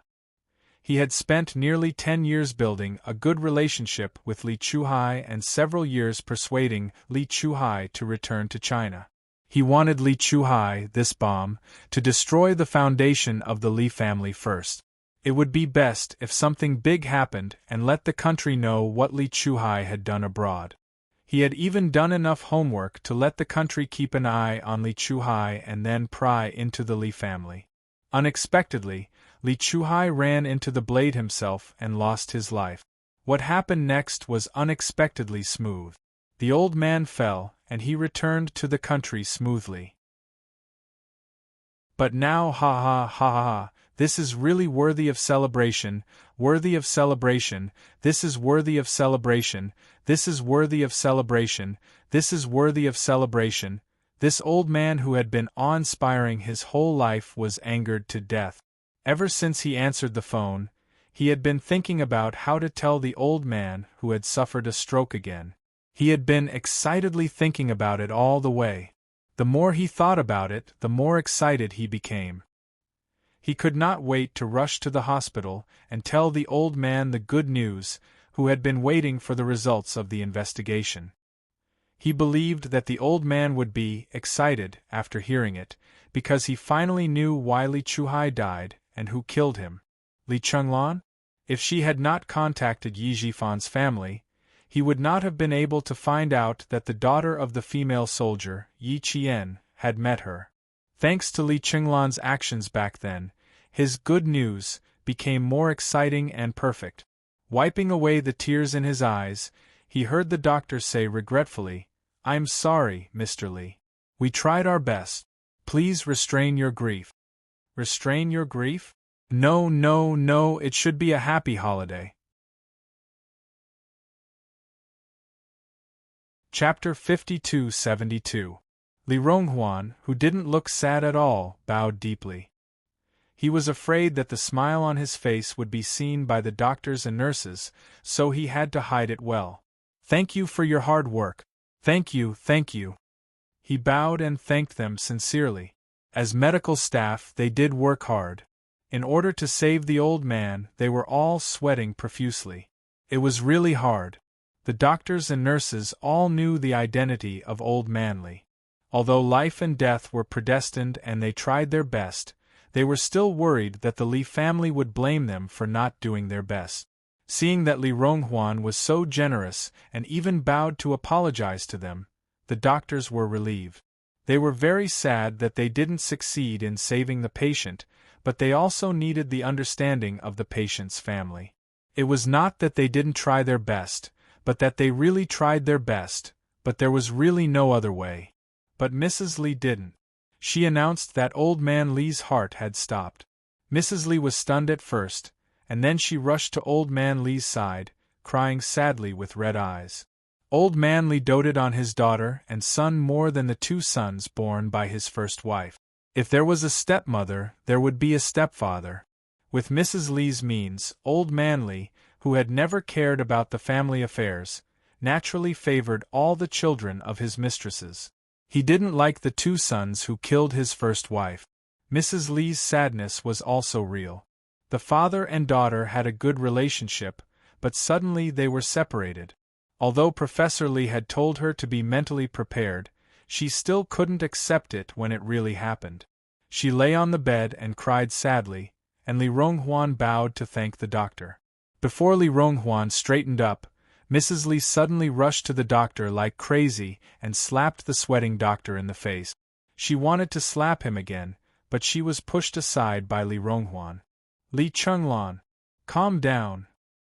"Calm down? Li Ronghuan, don't pretend here. Tell me, are you in cahoots with this quack doctor? Do you not want to save Dad? You can't wait for Dad to leave as soon as possible. You must have colluded with the quack to kill Dad."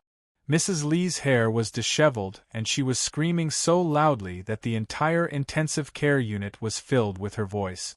The doctor who had been slapped wanted to defend himself, but when he thought that the patient's family was out of control, he held himself back. A few nurses felt that it was unfair for their doctor. They wanted to stand up and say a few words, but the doctor on duty, who had a few clear finger marks on his left cheek, pulled them away and sighed, "Forget it, all of you can leave." Li Ronghuan didn't indulge Mrs. Li. "You angered your father to death and then wronged the doctor.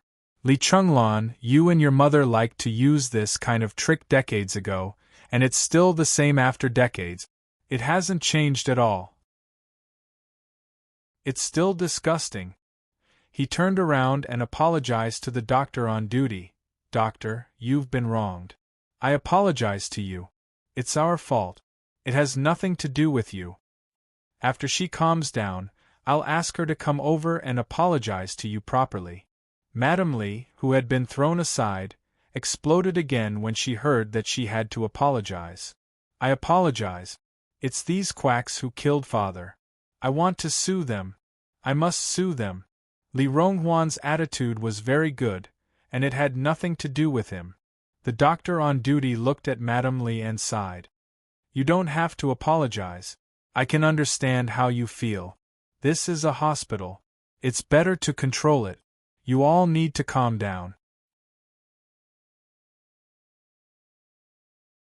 Chapter 52-73. The doctor doesn't dare to ask Mrs. Li to apologize. To be slapped. Forget it.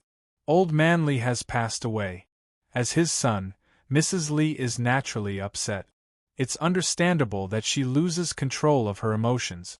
With Li Ronghuan's help, the doctors and nurses remove all kinds of instruments and tubes from Old Man Li first, in case Mrs. Li loses control of her emotions and destroys them. Mrs. Li, who is stopped, wants to rush to the doctor several times, but she is stopped by Li Ronghuan.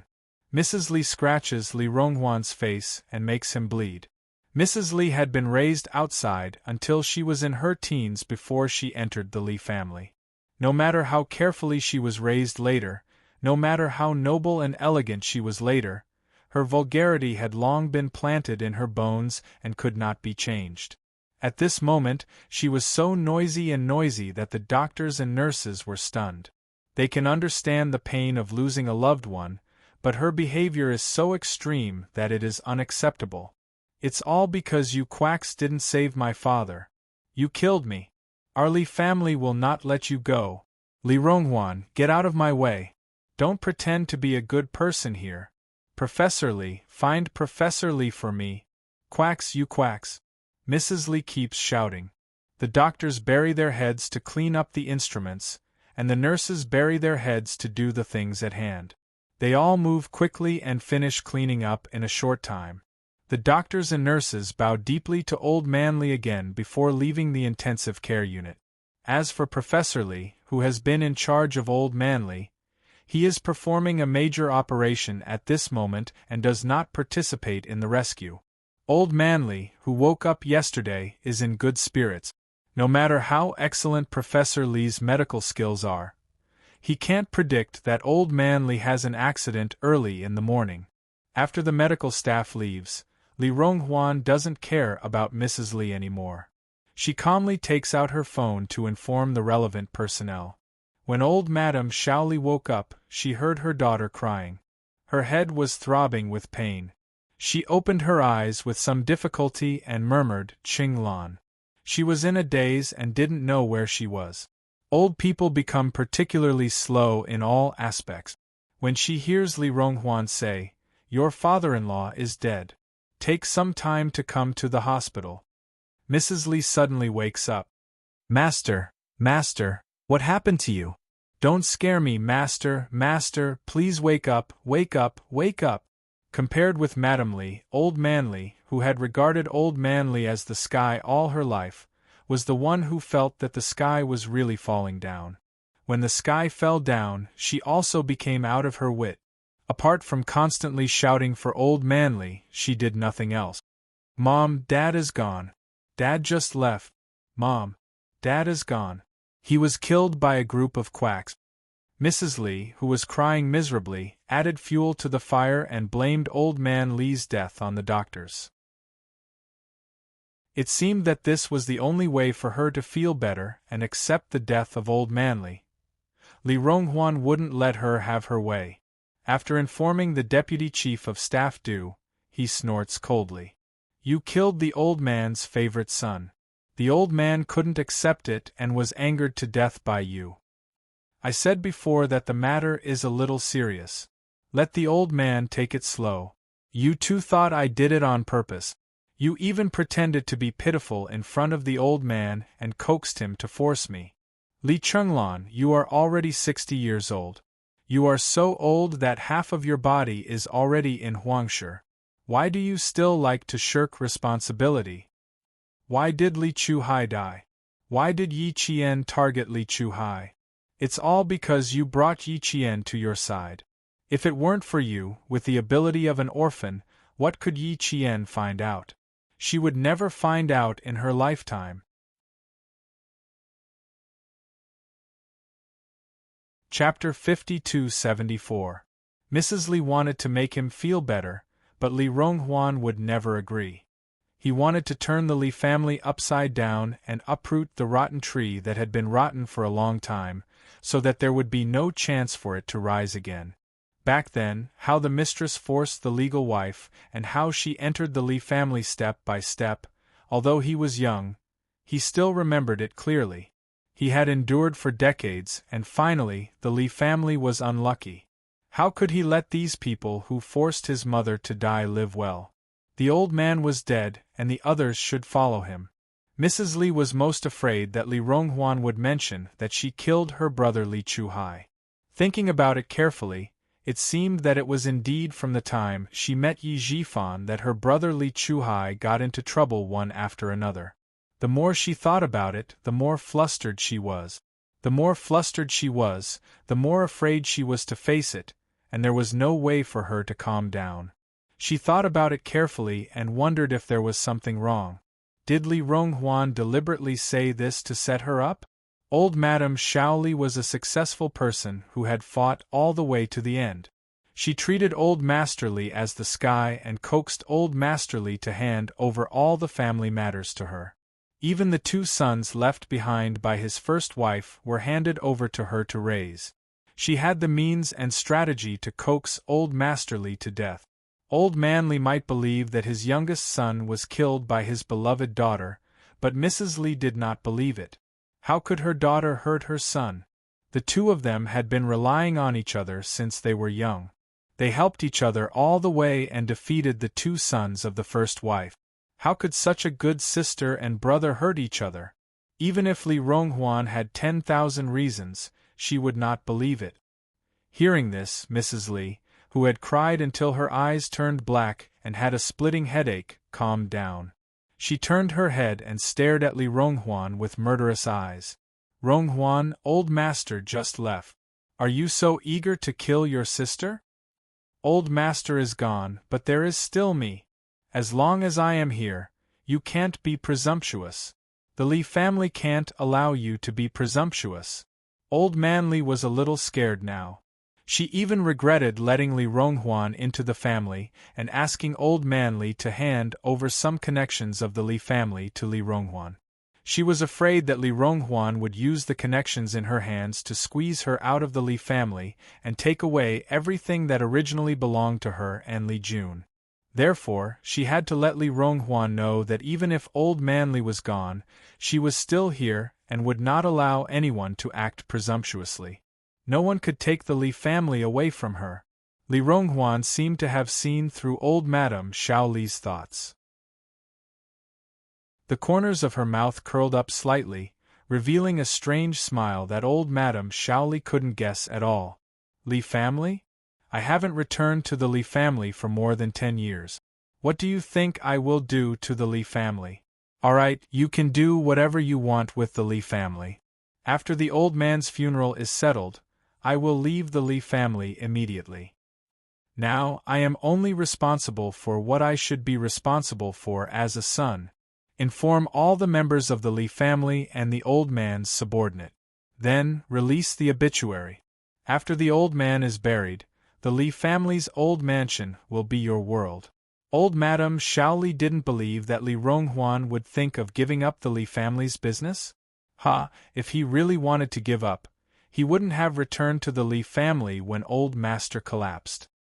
His wild ambition was to return for the Li family. Li Ronghuan, do you dare to swear to Old Master that you don't want the Li family at all? Do you dare? Do you dare to swear on your knees? Repeat what you said just now about kneeling in front of Old Master? Old Madame Shaoli pressed on, forcing Li Ronghuan to swear. She just wanted to know if Li Ronghuan wanted to fight for the Li family. Chapter 5275. It was not difficult to kneel down and swear to the old man. The old man was his biological father. No matter how he did not fulfill his duty as a father, everyone knew that Li Ronghuan was the old man's son. Now that the old man was dead, of course he had to kneel down. It was not difficult to kneel down and swear. He did not want the Li family at all. Li Shuang knelt down and kowtowed 3 times. Li Shuang was so obedient that Mrs. Li could not believe it. Mrs. Li did not expect that Li Ronghuan would really kneel down and swear. She wanted to see some clues from Li Ronghuan's face, but she could not see what Li Ronghuan was thinking. She would not believe it even if he knelt down and swore. Mrs. Li, who had wanted to get the Li family all her life, would not believe it. Li Ronghuan did not care whether she believed it or not. After swearing, he kowtowed 3 more times, got up and turned around. He had no intention of staying. When he walked to the door of the intensive care unit, he thought of something and turned around again. The mother and daughter who were guarding Old Man Li suddenly tensed up and stared at Li Ronghuan as if they were guarding against a wolf. You can inform Li Jun yourself. I don't need to worry about that, in case someone thinks that I want to hurt Li Jun again." After saying the last sentence, Li Ronghuan left completely. Walking out of the hospital, Li Ronghuan went straight back to the hotel and opened a bottle of red wine to celebrate. After drinking a glass of red wine, he remembered that he had forgotten to inform the most important person. How could he forget his nephew Li Jinyan? He took out his phone and immediately sent a text message to Li Jinyan, telling him that the Li family had been damaged. The old man had passed away, and he wanted to see if he could ask for leave to come back for the funeral. They could also have a drink or something. The text message was very happy, without any sadness. On the other side, the deputy chief of staff Du, who had received the news of his father-in-law's death, hurried to the hospital from the general staff department. Du Jiai, who had been locked up for 2 days, also received the news. She staggered out of the house and cried all the way to the hospital. Madame Li's 2 sons and 2 daughters had all received the news. Her eldest son and eldest daughter were not in the capital, so it would take some time for them to come back. The entire Du family rushed to the hospital. Old man Li's faction received the news. They were so shocked that they gasped. Their biggest backer had fallen. Didn't they say that he was saved? Why did he leave just like that? They hurried to the hospital to make arrangements for old man Li's funeral. Commander-in-Chief Xia was surprised to learn that old man Li had passed away at around 10 o'clock in the morning. Didn't you say that he was getting better? How could he leave just like that? Did you find out anything? They said that Li Ronghuan said something that made old man Li so angry. The doctor was tight-lipped and the nurse was wronged. She only revealed a little bit, saying that Mrs. Li killed Li Chuhai. The Li family had been under surveillance for a long time. After old man Li's stroke, they relaxed a little. Commander-in-Chief Xia also knew about Li Ronghuan's return to the country. Li Ronghuan told Li Jinyan the purpose of his return. Li Jinyan immediately told Xia Jinyuan, and Xia Jinyuan immediately told Commander-in-Chief Xia. He knew Li Ronghuan's purpose of returning to the country was to destroy the Li family. After several attempts, Commander-in-Chief Xia finally believed that Li Ronghuan had returned to the country to destroy the Li family. Therefore, he stopped keeping a close eye on Li Ronghuan. Li Ronghuan had investigated Yi Qian, but Commander-in-Chief Xia was not sure either. Commander-in-Chief Xia's face turned cold when he heard the name Li Chuhai. Find out what exactly happened at that time. The sooner the better. Madame Li killed Li Chuhai? Why did Li Ronghuan suddenly mention this? Chapter 5276. Commander-in-Chief Xia wasn't worried about Li Ronghuan suddenly mentioning that Mrs. Li was the one who killed Li Chuhai. He was worried that Yi Qian would be implicated. If it weren't for Yi Qian, they wouldn't have bothered to investigate the matter that happened more than 20 years ago. Yi Qian played a key role in bringing Li Chuhai to justice. The Li family had been secretly investigating who killed Li Chuhai and even sent people to Yi Qian's hometown to investigate. Fortunately, they were prepared in advance and erased all information about the Red Plum martyr, so the people sent by old man Li didn't find anything. It had been almost 3 years since the incident. It had been more than a year since Yi Qian graduated from the military academy. Li Ronghuan, who returned to China with a purpose, suddenly brought up the matter again. In the end, old man Li was angered to death. Commander-in-Chief Xia had to be on guard. The doctors and nurses couldn't get anything out of them because they weren't at the scene. The only people who might be able to get something out of them were the servants who took care of old man Li at the door of the intensive care unit. They wanted to see if they could get anything out of them. Commander-in-Chief Xia was still investigating the truth. Li Jinyan, who was resting at noon, returned to the dormitory and took off his training uniform. He took a shower in the shower and dried his hair with an army green towel. Then, he walked to the closet and took out a clean short-sleeved shirt to put on. His cold eyes inadvertently glanced at the phone that he hadn't turned on for several days. His thin lips pursed slightly, and he picked up the phone and turned it on. When he saw the first message, Li Jinyan's hand that was holding the phone stiffened for a few seconds. His fingertips paused for a few seconds.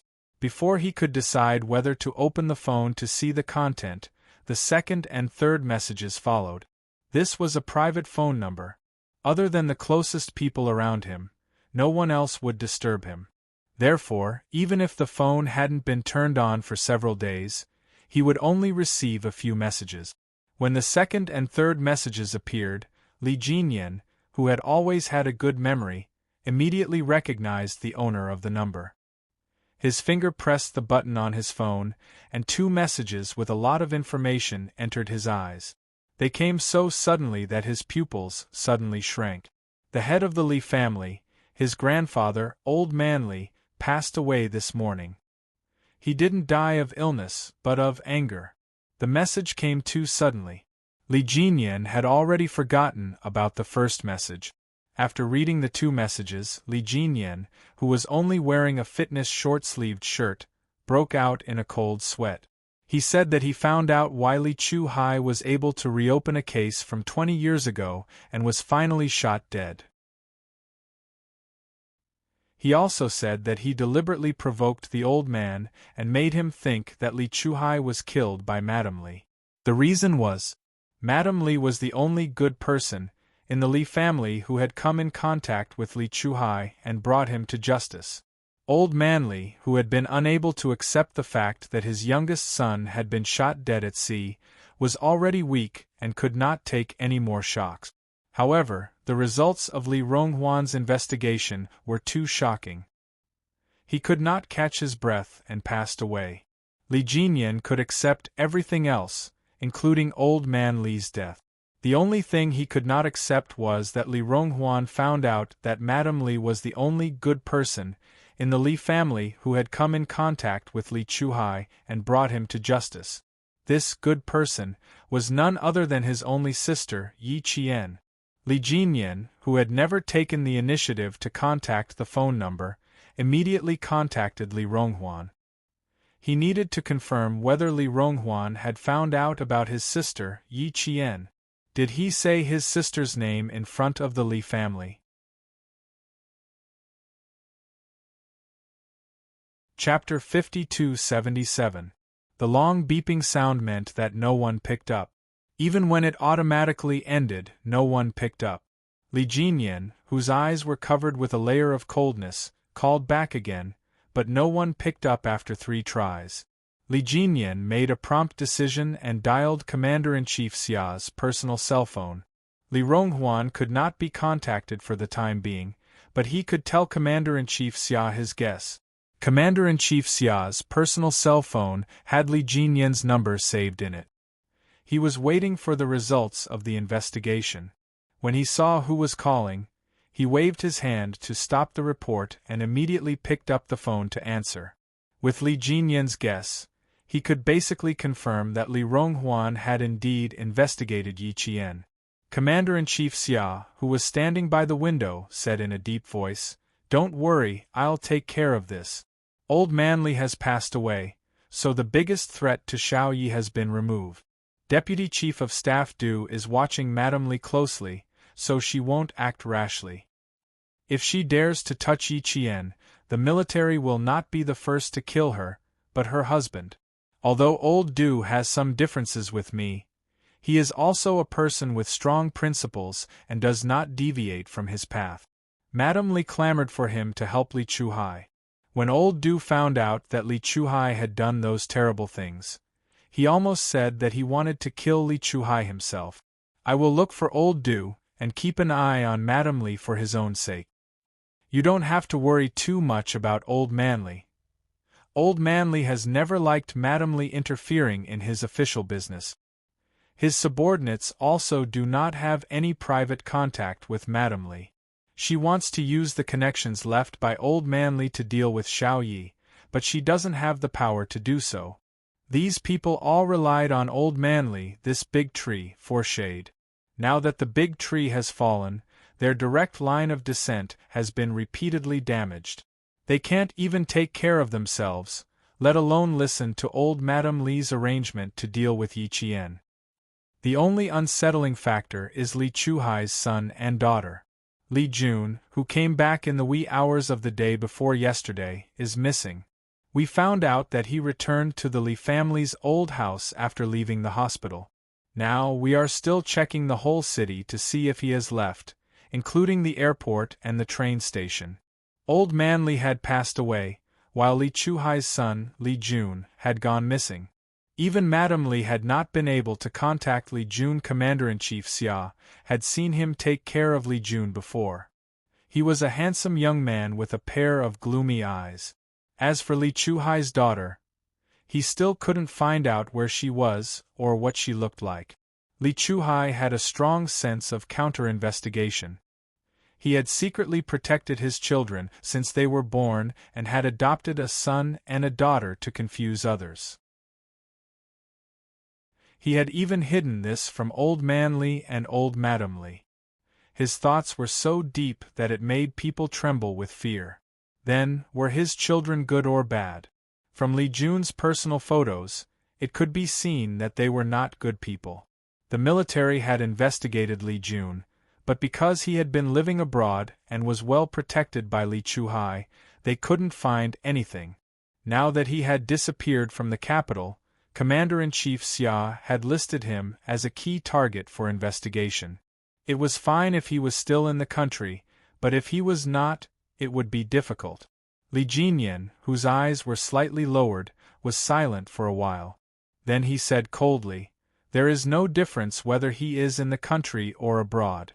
The difference is where he is." Commander-in-Chief Xia immediately understood what he meant. At the moment we still can't confirm whether he will cause any real harm to Xiaoyi, so we can't take any coercive measures against him. You don't have to panic. Remember, I am in the capital and you have family Xia.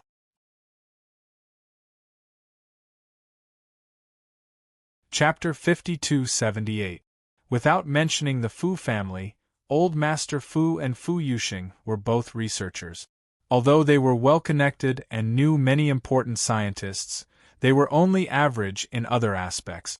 This was also why Old Master Fu had specially looked for Master Xia and personally told Old Master Fu, who was family Xia, to ask for family Xia's protection for his only granddaughter.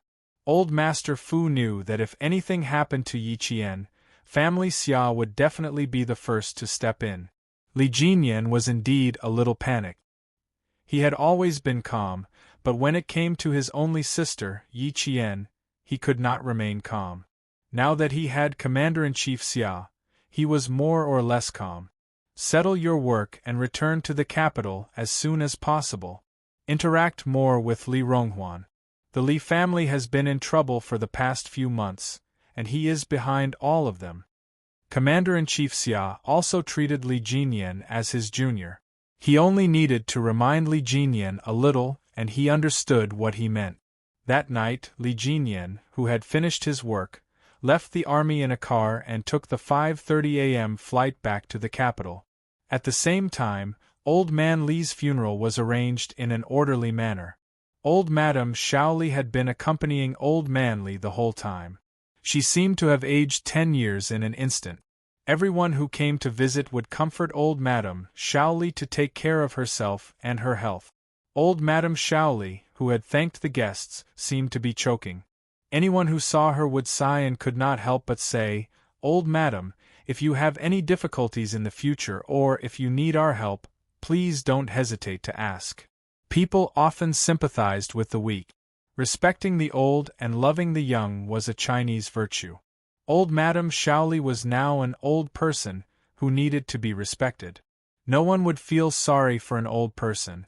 Old Man Li was no longer around, so the subordinates naturally respected Old Madame Xiaoli.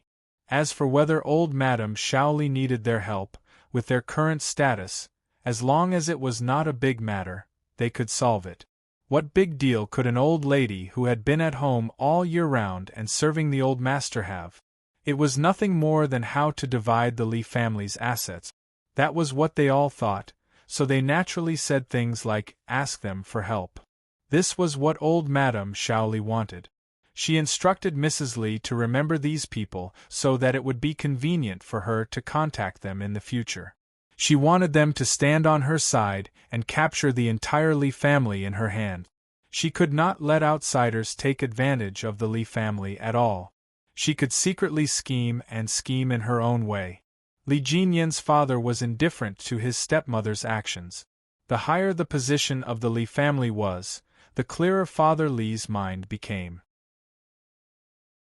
In addition, he had already carved out his own path, and had long broken away from Old Man Li's control.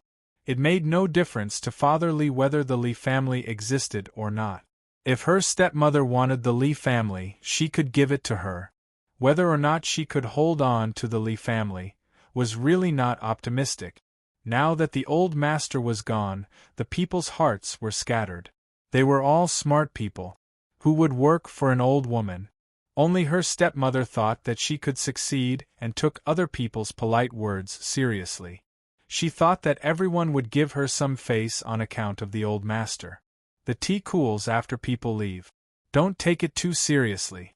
Father Li, who was coldly watching his stepmother's small actions, looked away and ignored her. Li Ronghuan was about the same. The two brothers did not covet the Li family and actually welcomed an unprecedented harmony in the Li family. Chapter 5279. It was the same even when Li Jinyan came back. No one mentioned how the Li family's assets would be distributed. They seemed to have forgotten about Old Man Li's inheritance. The more they were like this, the more guarded old Madame Shaoli became, especially when she saw the cold and solemn Li Jinyan return. Seeing how much Li Jinyan resembled the late old Madame Li, the moment old Madame Shaoli's gaze landed on Li Jinyan, a ruthless glint flashed across her eyes. She only took a glance and then looked away. She sobbed and wiped her tears with a handkerchief. The whole process only took a few seconds. Li Jinyan, who sensed her malice, looked at her indifferently. He knelt down and kowtowed 3 times, then offered incense before standing to the side. He came back travel-worn, but his posture was still like a pine tree. His temperament was cold. The guests who came to the Li family couldn't help but take a few more glances at him. They felt that Old Man Li had a successor. "This is Jinyan, right? I saw you about 10 years ago. I didn't expect that in the blink of an eye, you would become a good man. Old Man Li mentioned you to me a few times before, and his words were quite proud. Today, I finally understand why Old Man Li is so proud.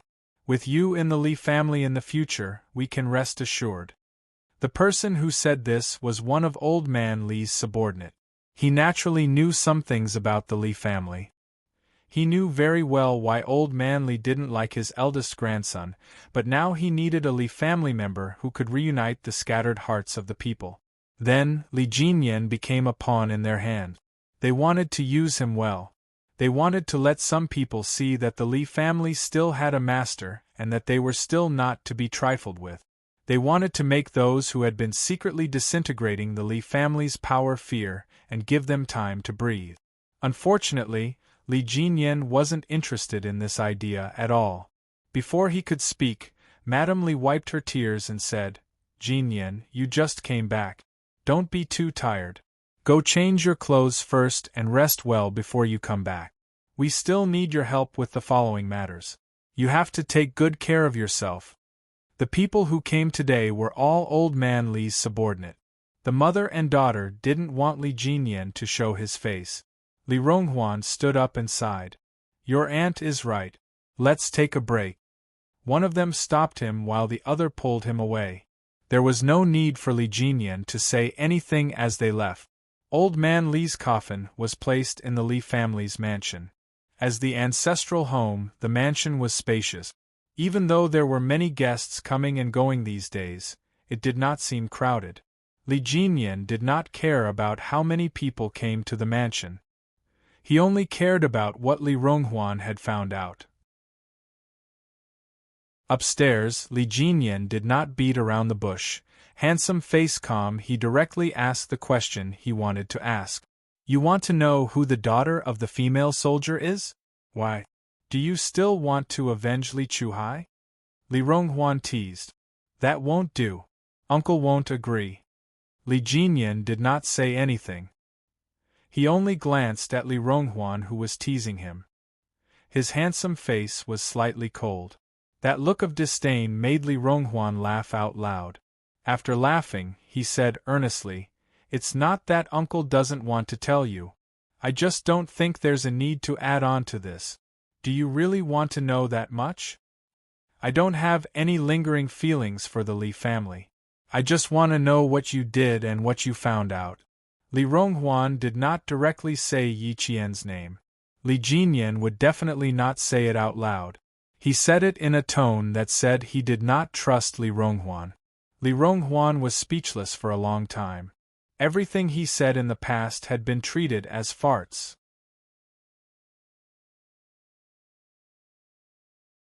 Chapter 5280. Li Ronghuan was so angry that he raised his hand and pointed at Li Jinyan fiercely.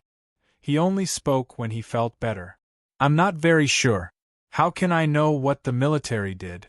I just suspect that the female soldier's daughter avenged her mother. Otherwise, why would something that happened 20 years ago be brought up again? The female soldier's descendant must have done something to reverse the case.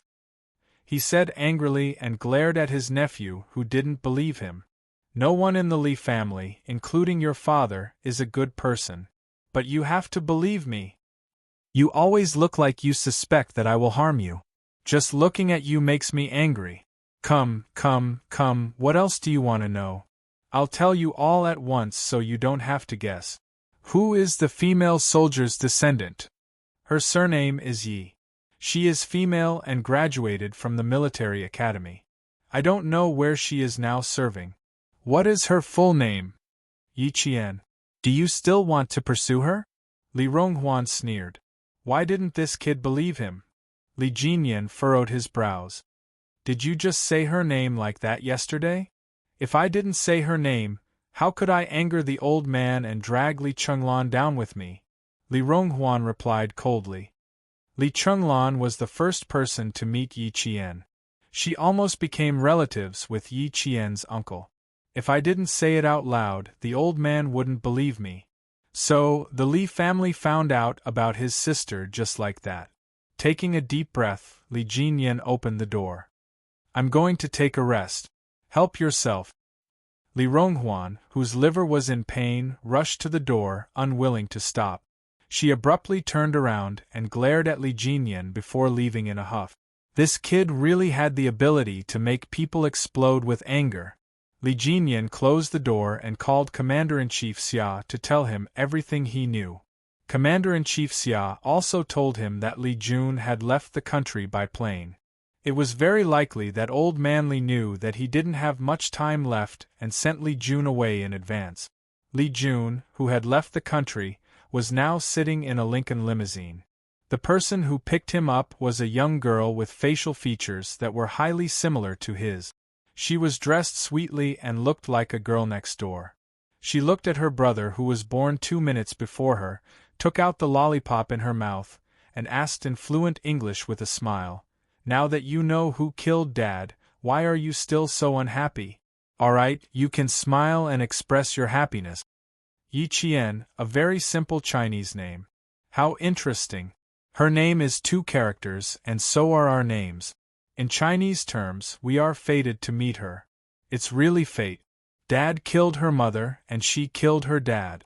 Next we killed her. Hee, we won in the end. The one who spoke was Li Chuhai's daughter, Li Qin. She and Li Jun were twins. Her birth mother was unknown. Li Chuhai secretly raised her. At the age of 3, she was a ruthless character who could stab people with a knife. Li Jun, who was expressionless, peeled a lollipop for himself and put it in his mouth. Tasting the sweetness, he suppressed the violence in his heart. She is a Chinese soldier. Killing her is very difficult. You are so stupid. You didn't even think of a way to kill her. But you are right. Killing her is a bit difficult, but we can kill other people, Li Qin said with a smile, as if killing people was as easy as cutting chives.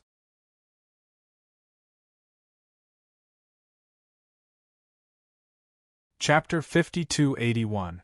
After leaving China, Li Jun did not contact the Li family. He was not close to the Li family. Whether old man Li was dead or alive had nothing to do with him.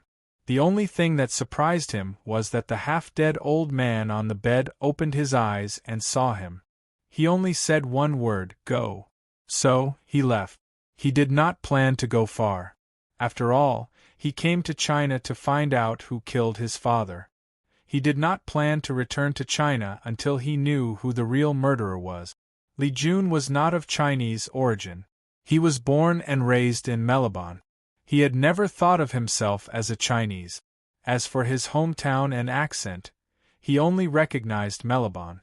Unlike the dead Li Chuhai, who would occasionally talk about China and talk about his childhood. If Li Chuhai did not return to China and did not die in China, Li Jun would never have been able to set foot in China. It was not that he did not want to, but Li Chuhai did not want to. Li Jun and Li Qin both knew that their father actually hated their grandfather who had passed away. Li Qin, who came to pick them up happily, saw that Li Jun was not interested in talking about his favorite. After thinking for a while, she smiled and said, "Be happy when you're back. Dad said that he has no feelings for China. Since that terrible old man is dead, there is no need for you to go to China anymore. Now that we know who killed Dad, we don't need to go to China anymore. Why are you still unhappy?" "I'm happy. You should be happy too." The limousine drove across the flat asphalt road. The scenery on both sides receded. Li Jun was most familiar with the scenery.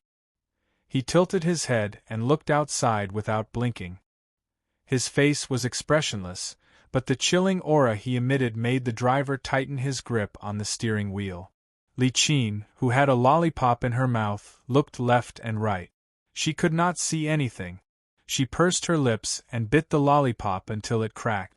Then, Li Jun also bit the lollipop in his mouth until it made a crunching sound.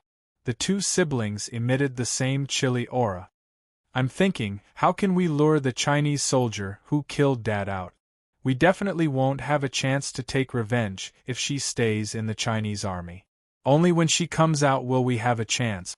Li Jun opened his mouth, his voice like a venomous snake slithering across the sand. "Is there any way to make her leave the Chinese territory? If she leaves the Chinese territory, we will have a chance." As soon as he finished speaking, Li Qin giggled as if she had heard the funniest joke in the world. "If I remember correctly, Chinese soldiers are not allowed to leave China's territory at will. You're very naive. If Dad knew about this, he would definitely be so angry that he wouldn't feed you for 3 days." After saying that, she rested her chin on her hands. Her clear and bright eyes were like black grapes that had fallen into spring water, shining with a watery luster. "Don't be too anxious. We need to take it slow. There will definitely be a chance to kill that woman." Li Qin licked her sharp canine tooth with the tip of her pink tongue. Her eyes flashed with a cold light. "I've never killed a Chinese soldier before. I think it must feel wonderful." She giggled again. Her appearance was clearly beautiful and sweet. Even her laughter seemed to be soaked in sugar. It was so sweet that people couldn't help but laugh with her. However, the light in her eyes was cold and sinister. There was a morbid madness in them. Li Jun tilted his head and glanced at her. After a long time, he revealed a faint smile. It was also cold and sinister.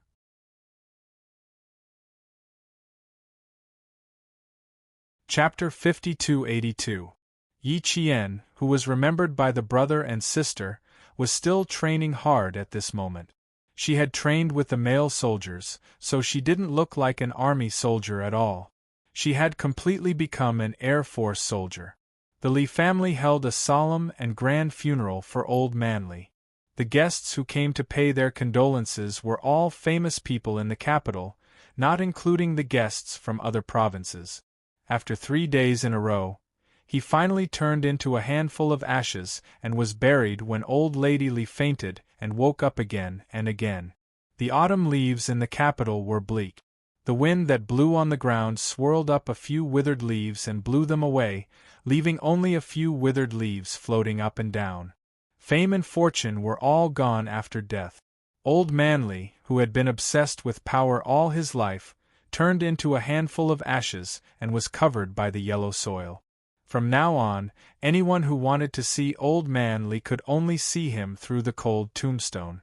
The deputy chief of staff put the white chrysanthemum in his hand in front of the tombstone, knelt down and kowtowed 3 times. The string in his heart that had been tight since Li Chuhai was killed finally loosened. He was so relaxed that he couldn't help but let out a long breath. His breath was a little loud, enough for Madame Li, who was kneeling down next to him, to hear it. After hearing it, Madame Li, who looked sad, turned her head fiercely and looked at him with resentment. "You have been looking forward to my father's early death. Now your wish has finally come true, right? You are finally relieved, right?" she asked in a low voice. Her resentful voice was squeezed out through the gaps of her teeth.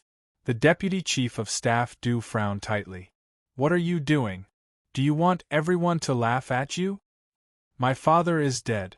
As a son-in-law, you kneel in front of my father's grave and breathe a sigh of relief. Who on earth wants to be laughed at?" If it weren't for the fear of being laughed at by others, Madame Li would have roared out. Du Kaiwei, who was kneeling behind her, heard the veins on his forehead twitching. "Mom, can you speak a little louder? Behind us are the guests who are waiting to see Grandpa off. If you speak a little louder, they can also hear you." Now that Old Manly was gone, not to mention the deputy chief of staff even Du Kaiwei was relieved. In the future, his mother, who had been doing foolish things ever since his uncle left, should also wake up. Madame Li shut her mouth after her eldest son spoke. When she got up, she saw Li Jinyan standing in front of her. Her eyes were red and swollen from crying, and a trace of malice flashed across her eyes. These days, Li Jinyan was known to everyone. As the eldest grandson of the Li family, he carried Old Man Li's portrait all the way to the cemetery. No matter how much Li Jinyan tried to stop Li Jinyan from coming out to meet the guests, she couldn't stop Li Jinyan from not showing up today. This time, Li Jinyan was known to everyone that he was the eldest grandson of Old Manly. However, other than the guests who came to him to introduce him on the first day, no one else came to make friends with him. He used the simplest and most effective way to tell everyone that he had been driven out of the Li family by Old Manly a few years ago and refused to admit that he was a descendant of the Li family. He clearly told these people that he would not get involved in any of the Li family's affairs in the future. His words worried the Li faction and pleased old Madame Li. After the funeral, before Li Ronghuan could have a good chat with Li Jinyan, Du Kaiwei saw with his own eyes that his very unique cousin, who had never relied on the Li family, left the Li family in a car overnight with the luggage issued by the Navy. Du Kaiwei stood there in a daze for a long time before returning to the Li family's old mansion. His mother had asked the 4 siblings to guard against Li Jinyan from coveting the Li family's property. He had thought that Li Jinyan really wanted to monopolize the Li family. In the end, he didn't take it to heart at all and just left.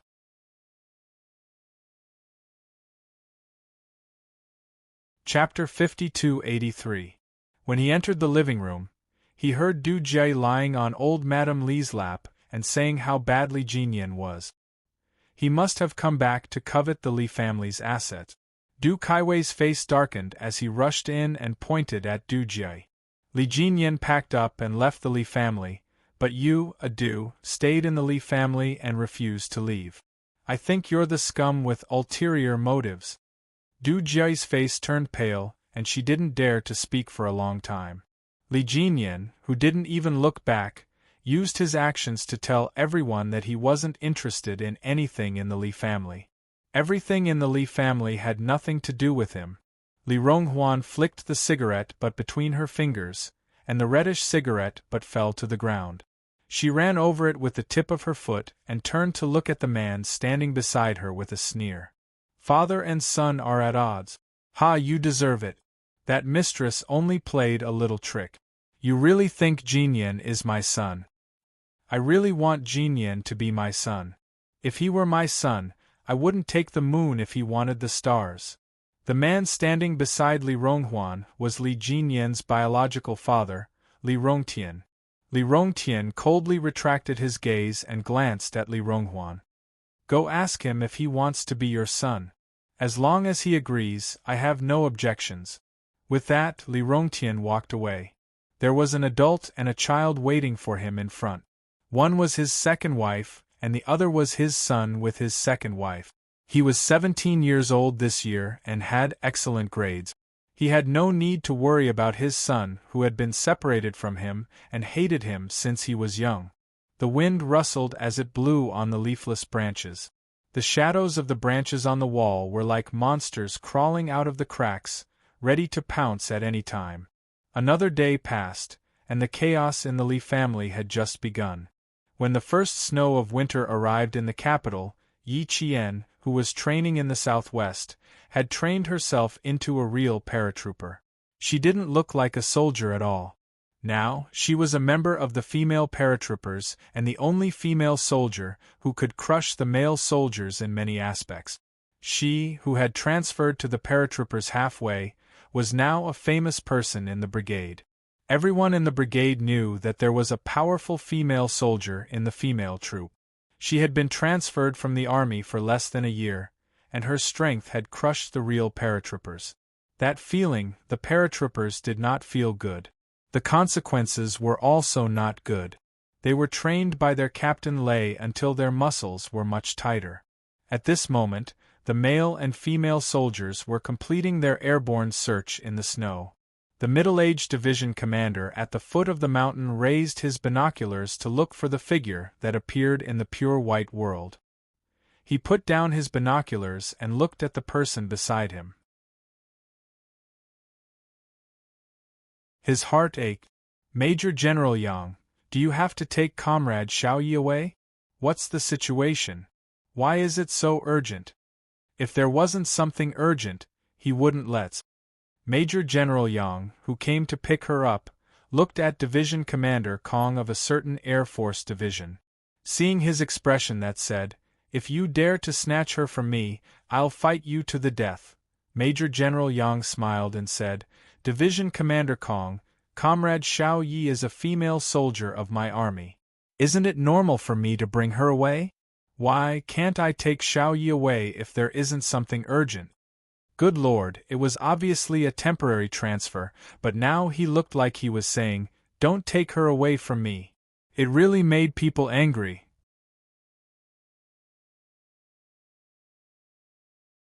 Chapter 5284. Major General Yang didn't really come all the way from Beijing. He just happened to be on a business trip with a military aviation regiment in the southwest. He wasn't far from the airborne unit where Yi Qian was. He planned to visit Yi Qian after he was done with his business. Before he was done with his business, Yi Qian, who had received orders from the military to temporarily enter the airborne unit, immediately went abroad to carry out a high-risk mission. His return date was uncertain. Major General Yang immediately called Yi Qian's unit and found out that Yi Qian wasn't in the unit at the moment. He was in a low-altitude mountainous area for winter training. It wasn't convenient to tell him his exact location. Yi Qian was originally his soldier, but in the end, he was told that it wasn't convenient to tell him. Major General Yang's heart was in turmoil, and he felt extremely aggrieved. After contacting Division Commander Kong, Major General Yang, who learned the exact location, asked the commander of the Military Aviation Regiment. The commander of the Military Aviation Regiment pointed to the military map.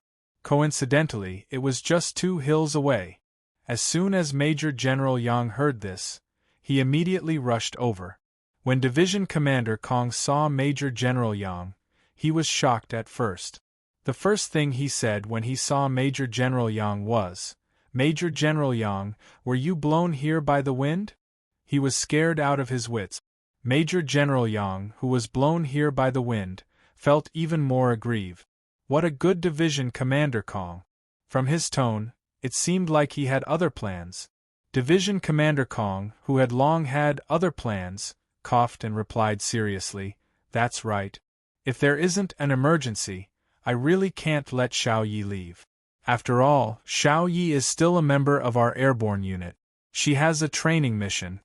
How can she leave so casually?" Sigh, if only Xiao Ye's file was transferred along with her coming to the airborne unit. Now, he admired Xiao Yi more and more. He was more and more reluctant to let her go.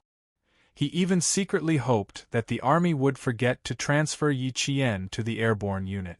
It was just a thought. Would the army forget Xiao Yi? Daydreaming was more realistic. Major General Yang was so infuriated by Division Commander Kong that he smiled. "Division Commander Kong, little Yi is only here to cooperate with your work. If there is an emergency in the army, we have the right to transfer little Yi back at any time. You should keep your thoughts to yourself. Don't go crazy and think about things that you shouldn't." Haha, he couldn't do it, but he wasn't allowed to think about it?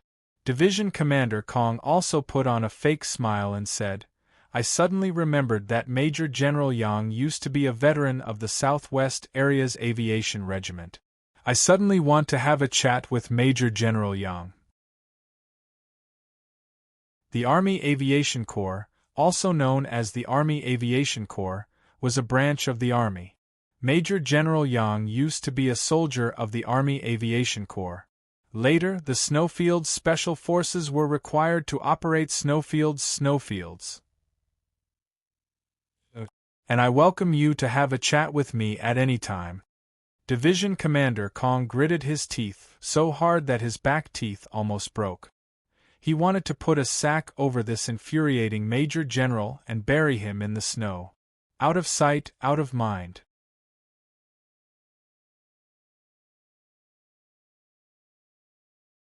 Chapter 5285. Yi Jian, who received the order to go down the mountain, wore a white snow camouflage suit and held a camouflaged rifle all the way down the hillside. Before she reached the front of the two chiefs, she already felt that the atmosphere between the two chiefs who were standing side by side in front of her was not very harmonious. Yi Qian, who had paused for a moment, quickened his pace again. He stood still, straightened his back, and saluted, "Greetings, Chief." The two chiefs returned the salute at the same time. Before Division Commander Kong could speak, young Master Yang, who had not seen Yi Qian for a long time, naturally raised his hand to adjust Yi Qian's helmet. His eyes were full of smiles. "Not bad, you're getting more energetic. Of course. Don't you know whose unit you're in now? How can you not be energetic?" Division Commander Kong said with a smile. This was all thanks to their airborne unit. Yi Qian immediately knew that the atmosphere between the two chiefs was not an illusion. He guessed that the two chiefs had already finished arguing before he arrived. "Please don't continue arguing. She doesn't even know who to help. It's very likely that she will silently choose to watch from the sidelines." Major General Yang finished adjusting Yi Qian's helmet. When he turned to Division Commander Kong with a smile, his smile instantly faded. "Old classmate, if anything happens to my soldiers, I will fight you to the death." Old classmate? Major General and Division Commander were old classmates? One was in the Air Force, the other was in the Army. How did they become old classmates? Yi Qian blinked his eyes and felt relieved.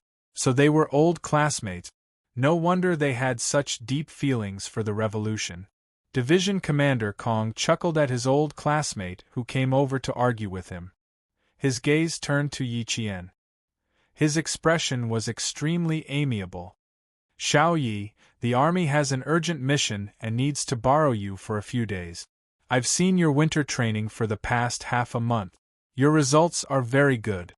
You're already on par with the male soldiers and far ahead of the female soldiers. You won't fall behind even if you go out for a few days. After you've finished returning your equipment, you can leave with Major General Yang.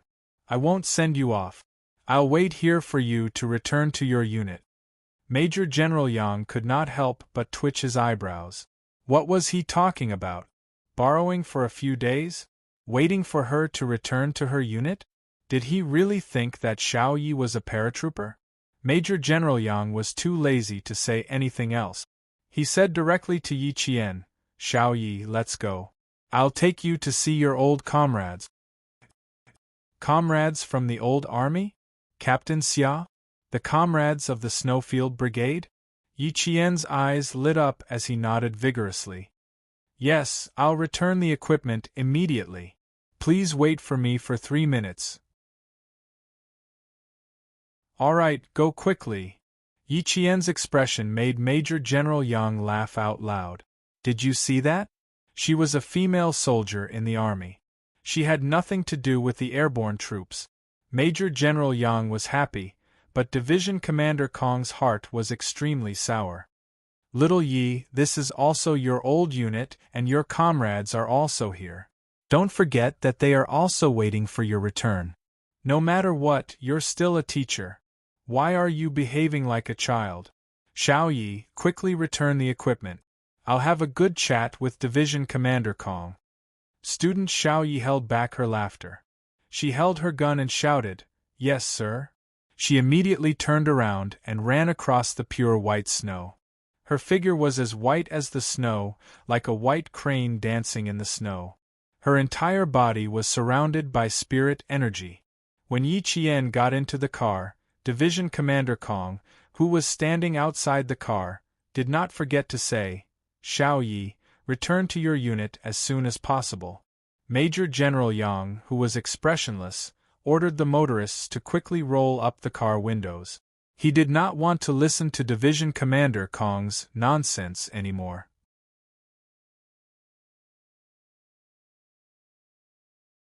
Chapter 5286. The car left with a roar. Division Commander Kong stood in the snow with the towering mountains as the background and watched Yi Qian leave.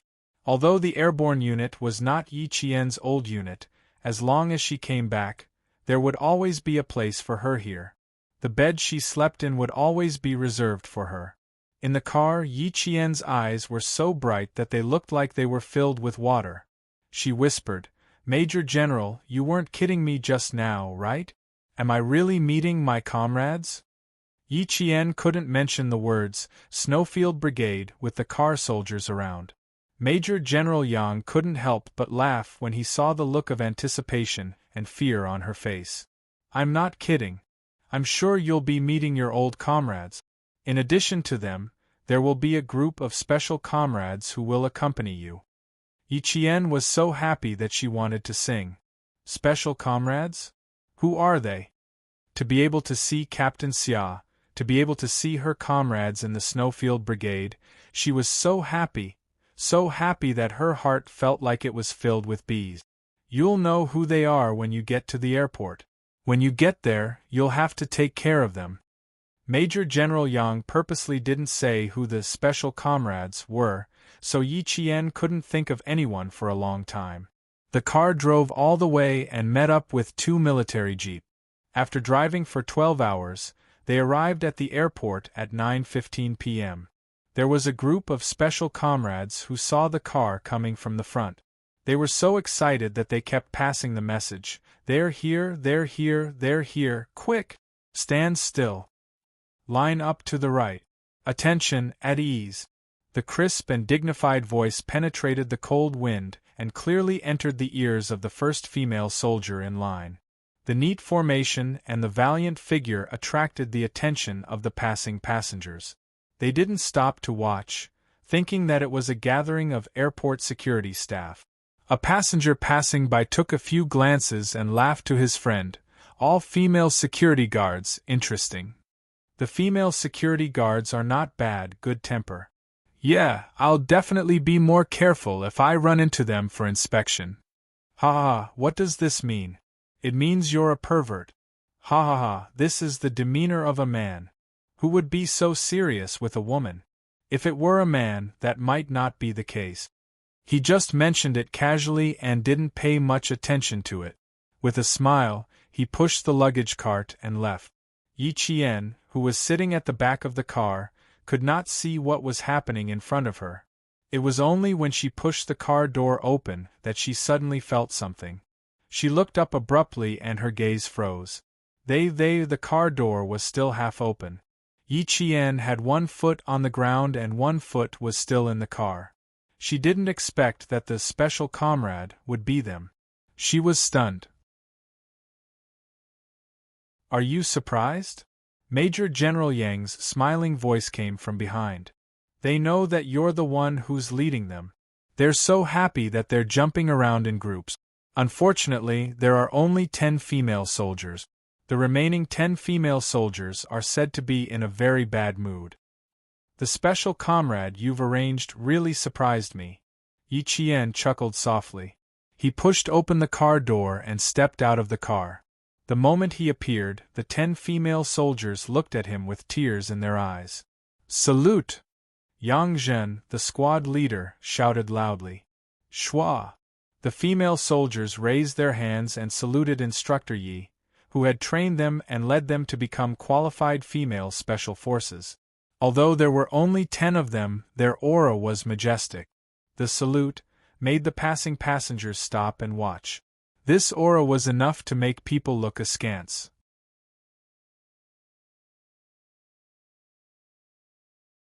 Chapter 5287. Anyone with a little bit of military knowledge would know that the group of figures standing in the cold wind was giving a military salute. The 10 of them moved in unison as if they were the same person. All of them stood straight and were not inferior to men. Their military posture, military discipline, and military discipline were all on display at this moment. This was how the soldiers of a large country should be. Half of the passengers who stopped in their tracks looked at the identity of the person who got out of the car and made a group of female soldiers stand in the cold wind to salute and welcome her. Those who were closer could tell that the person who got out of the car was also a female soldier, but those who were further away could not tell. Some even deliberately walked closer to watch, but did not dare to get too close. They watched silently from 3 to 5 meters away and discussed softly. It's also a woman. She's probably their leader. She's quite tall. Almost 1.7 meters. She's probably very powerful. She's even leading soldiers. They're all female soldiers. They look quite fresh. Their aura is not bad, not worse than the male soldiers. Soft discussions rose and fell slightly. After getting out of the car and closing Yi Qian, she straightened her back and raised her hand to return the salute. She looked at their faces one by one. Yang Zhen, Gao Xiao, Qiu Tong, Ding Yue, Lu Yizhi, Guan Long, Li Wenqing, Su Shuqing, Li Xia, and Li Qi. She saw them again after almost a year. They were the first batch of female soldiers in our country's female special forces. They were the female soldiers she had brought up single-handedly. When the female soldiers saw Yi Qian return the military salute to them, their tense expressions instantly collapsed. They bit their lower lips and tears flowed out. Yang Zhen walked to Yi Qian's side. She suppressed her excitement and took a deep breath to calm her emotions. Reporting to instructor, the female soldiers have gathered. Please give your orders. Just like before, time seemed to have never passed. Everything was still the same as before, waiting for their instructor's instructions. Yi Qian nodded slightly and silently adjusted his breathing. It was as steady as a mountain and as calm as the surface of a lake. He looked at them with a gaze that could calm the hearts of the female soldiers. All of you very good. I don't have any more instructions. All of you now are very, very good. No matter how calm she was, her voice was trembling at this moment. Special comrades, an absolute surprise. She really did not expect that it would be them, that she would see them again, and that she would lead them again.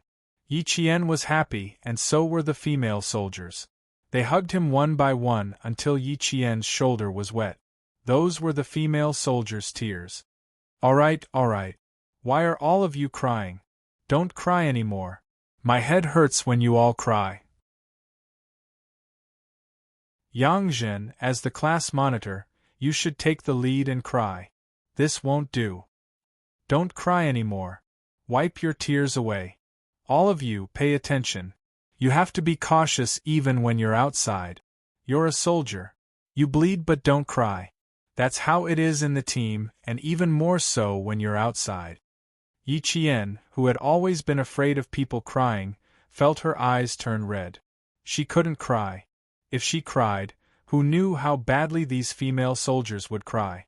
Major General Yang didn't get out of the car immediately. If he did, the group of female soldiers would have to salute him again. It was better to let them relax a little. They didn't stay for too long and didn't leave a bad impression on the surrounding passengers. All of them revealed their true feelings to the point that it made them feel a little sad. After wiping away their tears, they were led by the airport staff through a special passageway to a separate waiting room. All of them wanted to hold Instructor Ye's hand and talk to her. Xia Jinyuan, who was far away in Liabi, paced back and forth in the temporary peacekeeping tent a few times. He still wasn't sure and asked the colonel in charge of the peacekeeping force, "Are you sure that a female soldier named Yi Qian is leading the team? Are you sure?"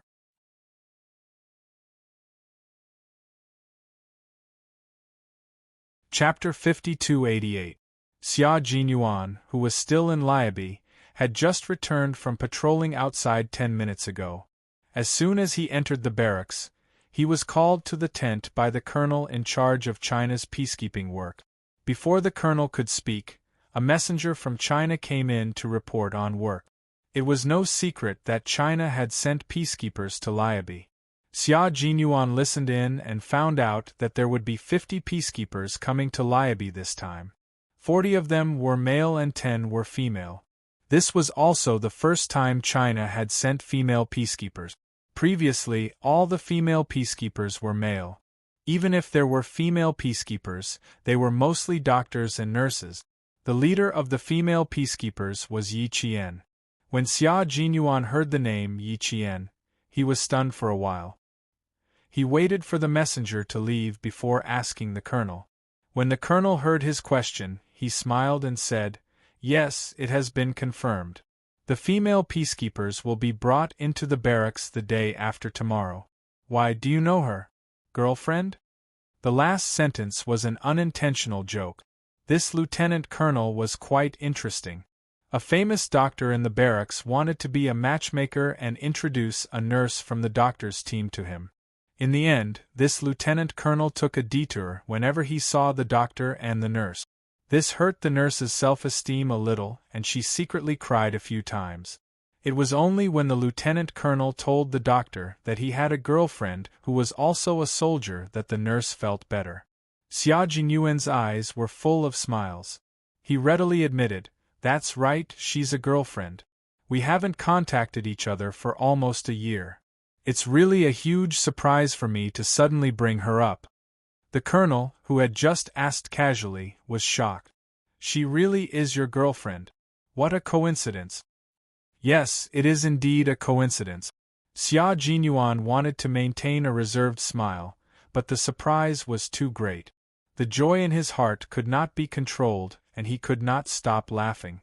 It was as if his whole body was wrapped in a ball of cotton, and he was floating in the clouds.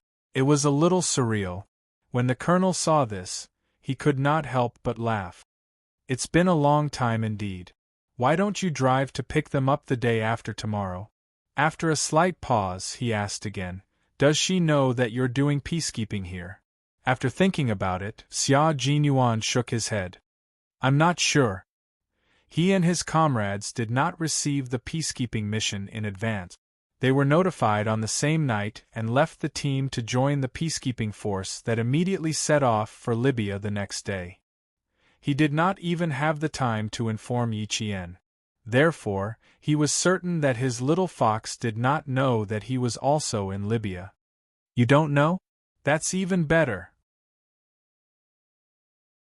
I'll arrange for you to pick them up the day after tomorrow and give your girlfriend a surprise? What do you think? Do you accept the arrangement?" He accepted the arrangement too easily. Xia Jinyuan tucked the blue helmet under his arm and saluted the considerate and caring colonel. Resolutely obey the orders and complete the mission with practical actions. The day after tomorrow. At this moment, he was really looking forward to the day after tomorrow so that he could quickly see his girlfriend, whom he had not seen for 9 months and whom he had only occasionally contacted over the phone. The colonel had given him a huge surprise, and he wanted to give the little fox a huge surprise as well. Lieutenant Colonel Xia, who had left the tent with large strides, hadn't taken more than a few steps when the smile on his handsome face receded a little. His deep and gloomy eyes already had a bit of darkness flitting through them, but it was quickly suppressed, and his thin lips once again curved deeply. His thin lips were curved, but fortunately, the blue helmet covered it. In addition, his steps were swift and fierce, so no one paid much attention to him. At least, the peacekeeping soldiers did not pay much attention to him. However, his comrades in the Snowfield Brigade were not so sure.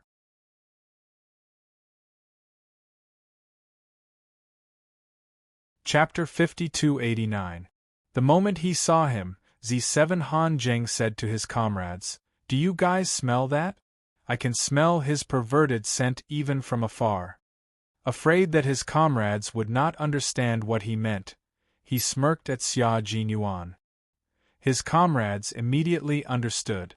Even K7, who had a naturally indifferent personality and lived like a monk, understood what he meant. He was indeed very perverted. Come, let's make a bet. Let's see who can guess why he's perverted." T6 quickly formed a team, hugged his rifle tightly, and rolled up his sleeves. Whoever guesses it will have to take turns washing his socks. G3 immediately said, "He must have contacted Qing Niao just now." "That's impossible. Private use of phones is prohibited," T6 retorted firmly. "I'm guessing he received a letter from Qing Niao." Z7 stuck out a finger and shook it with a smile. "Absolutely not. With such a perverted scent, it's obvious that he's in Qing Niao. He must have encountered something joyous related to Qing Niao. Could it be that he's successfully offered his virginity after returning to the country? Then he should have only started perverting after returning to the country. He wouldn't have started now." V8 retorted and explained in depth. "Would a guy who can control his emotions very well start perverting in advance because of something that can only be done after returning to the country? Absolutely not." It was very convincing. He thought for a moment and deliberated before saying, "In other words, something good is about to happen? Will it happen soon or soon? And it has something to do with Qing Niao? Because this Q King, whom no one could understand, could only feel when he met Qing Niao. Oh, so she's also a mortal and not a god." K7 looked at the tall figures who were getting closer and closer to them. Then he said in a cold and monotonous voice, "Qing Niao, come to Liabia." They all gave him a look that said, "That's impossible." Qing Niao was currently serving as a whetstone for the paratroopers. How could a whetstone leave just like that? It was absolutely impossible. But nothing was absolute, and there was always a possibility. When Xia Jinyuan saw his comrades huddled together to watch the movie, he composed himself and walked over to announce the good news that Yi Qian would be coming the day after tomorrow. "Damn, he's really coming over? You're not lying to us, right? K7 got it right? It can't be. Are you really coming over?" T6 and Z7 had the biggest reactions. T6 had initiated the bet because he didn't want to wash his socks. Z7, on the other hand, had always felt that his childhood friend knew Xia Jinyuan well enough. In the end, neither of them guessed correctly. Instead, K7, who was usually quiet and almost invisible, guessed correctly. Thinking about the fact that they still had to wash K7's socks, the two of them felt hopeless. Not only did Xia Jinyuan tell his comrades that Yi Qian would be coming the day after tomorrow, he also threw the question of, "Why is Yi Qian coming?" to his comrades. After that, he asked, "Do you have any thoughts?" and waited quietly for his comrades to answer. His comrades, who had thought that Q King was extremely flirtatious, immediately composed themselves. Their resolute expressions were replaced with solemnity. Qing Miao was temporarily transferred to the paratroopers and suddenly brought the female soldiers from the army to Liabia for peacekeeping. There's some connection between the two. The female soldiers could have been led by their own squad leader or captain. There's no need for Qing Miao, who was temporarily transferred to the paratroopers, to step in. G3 analyzed calmly. Is there any inside story? So far, I haven't received any inside information. The colonel only knows that the female soldiers are accompanying the male soldiers to Liabia for peacekeeping. Xia Jinyuan sat down and pondered. Have you guys ever wondered why we suddenly joined the peacekeeping force?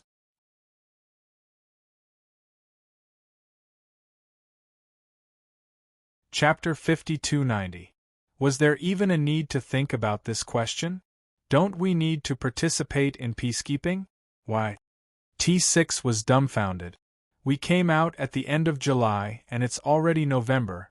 Isn't what we're doing supposed to be peacekeeping? V8 glanced at T6, who had lost his cool, and whispered, It's not that simple. Think about it carefully. Peacekeeping soldiers won't be dispatched at the last minute. All the soldiers who come out for peacekeeping will have 3 to 6 months of special training. We're only joining at the last minute, so there's already a problem here.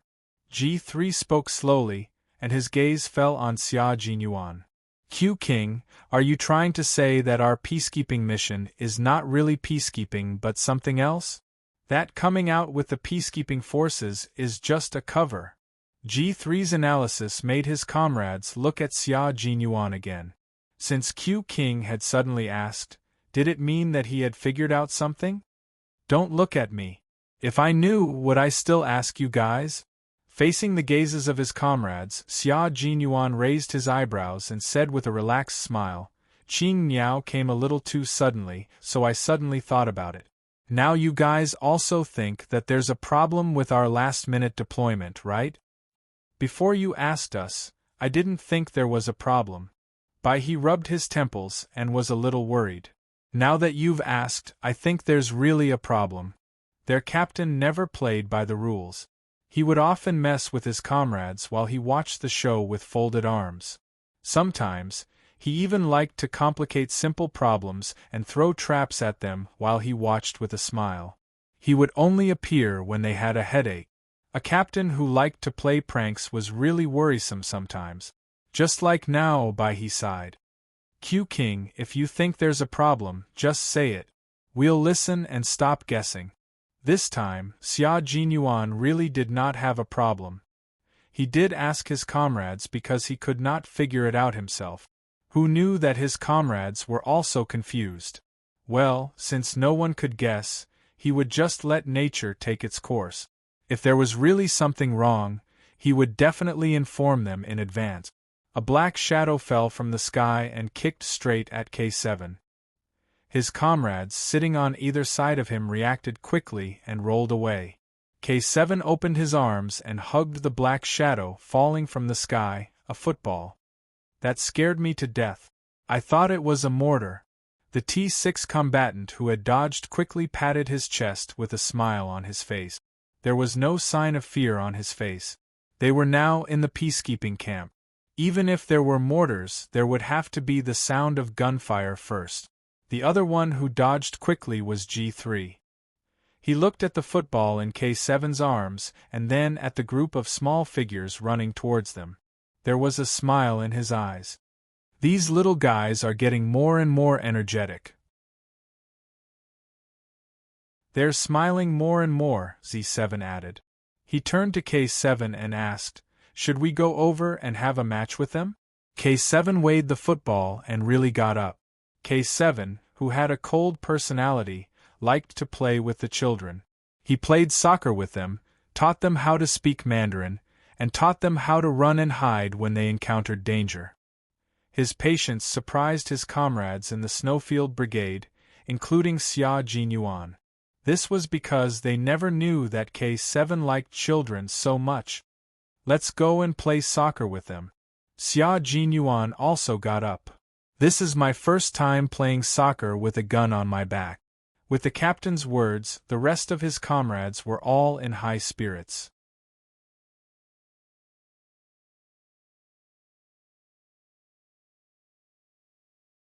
Chapter 5291. These children were the ones they had encountered playing soccer during their routine patrol that day. The T6 combatant had kicked their soccer ball until it exploded. Before he could find a brand new soccer ball to compensate them, the Libyan rebels launched a full-scale war, and the children were sent to the Chinese peacekeeping camp. With the adults joining them, the dark-skinned children had a lot of fun. When K7 suddenly kicked the soccer ball into the net, one of the children shouted excitedly, "Oh my God, he knows Weimai's skills too. Oh my God, he knows how to do it too."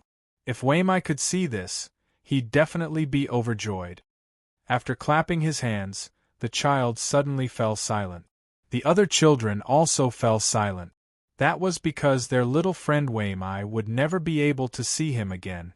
He had been killed by a bomb that day, and they could not find his body. The T6 combatant's eyes reddened. Weimai, the boy who ran over to take away the soccer ball he had kicked, even told him that he did not have to compensate him. He could kick something into it and sew it up with a needle before he could play again. After rescuing all the Gulf Coast reporters, they saw these children in the barrack. Only then did they know that Weimai would never have the chance to play football again. Only then did they know that Weimai's greatest wish was to see a new football one day. Weimai, who had died in the artillery fire, would never be seen again. Libya was a good place with a blue sky, vast land, and abundant resources. It was rich in rare minerals. Before the war broke out, although the people here did not live a rich life, it was comfortable and happy enough. After the war broke out, this place became a living hell. The female soldiers who were on the transport plane stepped onto this foreign territory where everything was yellow and the sky was blue like a mirror. When they saw the half-destroyed airport building that had not been rebuilt yet, the female soldiers felt their hearts tighten as they witnessed the battlefield for the first time. This is a place where the rebel army, government forces, and militants have jointly agreed to set up as a peaceful zone. In the entire Libyan country, only this airport is a peaceful zone. No firepower is allowed to spread here, the person who led the escort team to the airport said in a deep voice. The person in charge of welcoming the peacekeepers at the airport said in a deep voice. His expression was so serious that it made all the peacekeepers' hearts feel heavy and their chests feel stuffy. Yi Qian looked into the distance and sighed softly in his heart.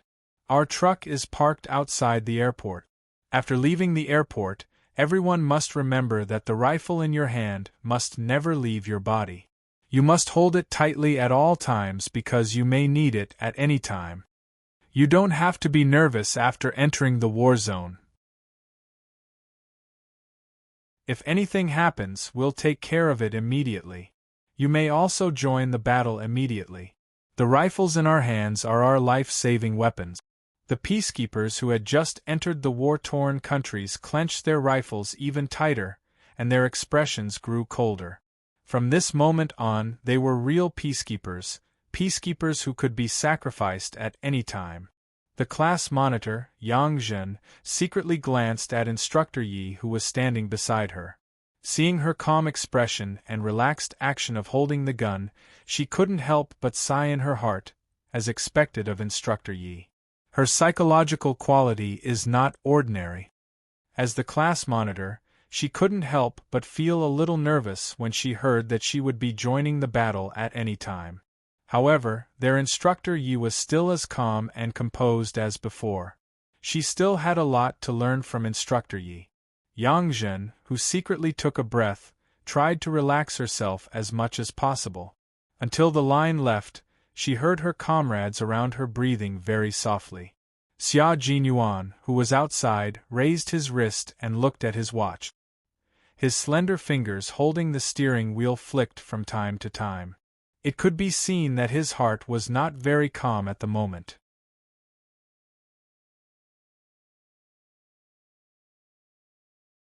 Chapter 5292.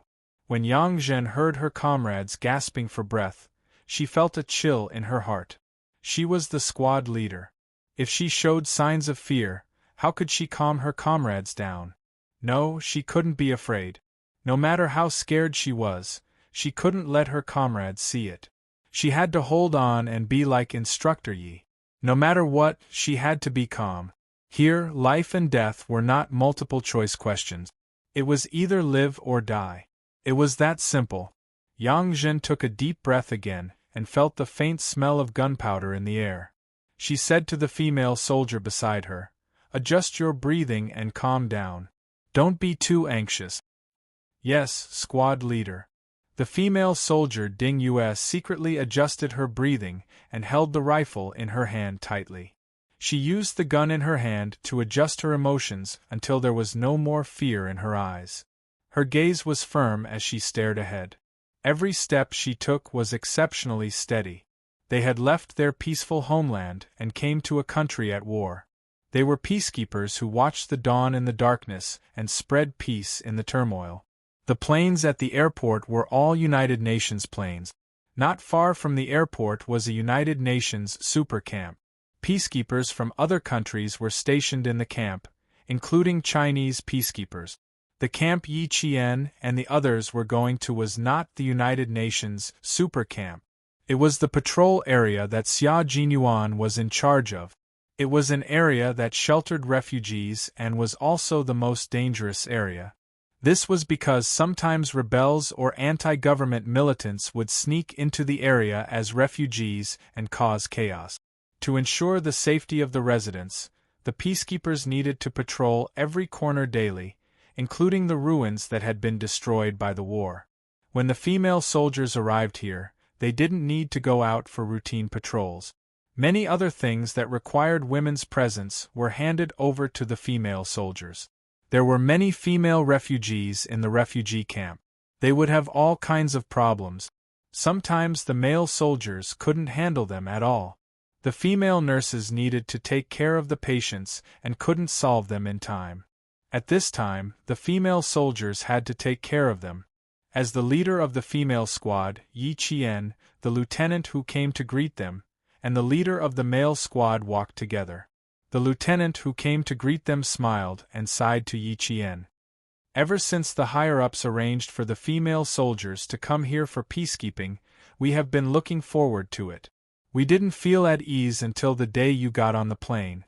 We even privately wondered if they would change their minds at the last minute. It wasn't until the 10 female soldiers walked out of the transport aircraft that I finally felt at ease."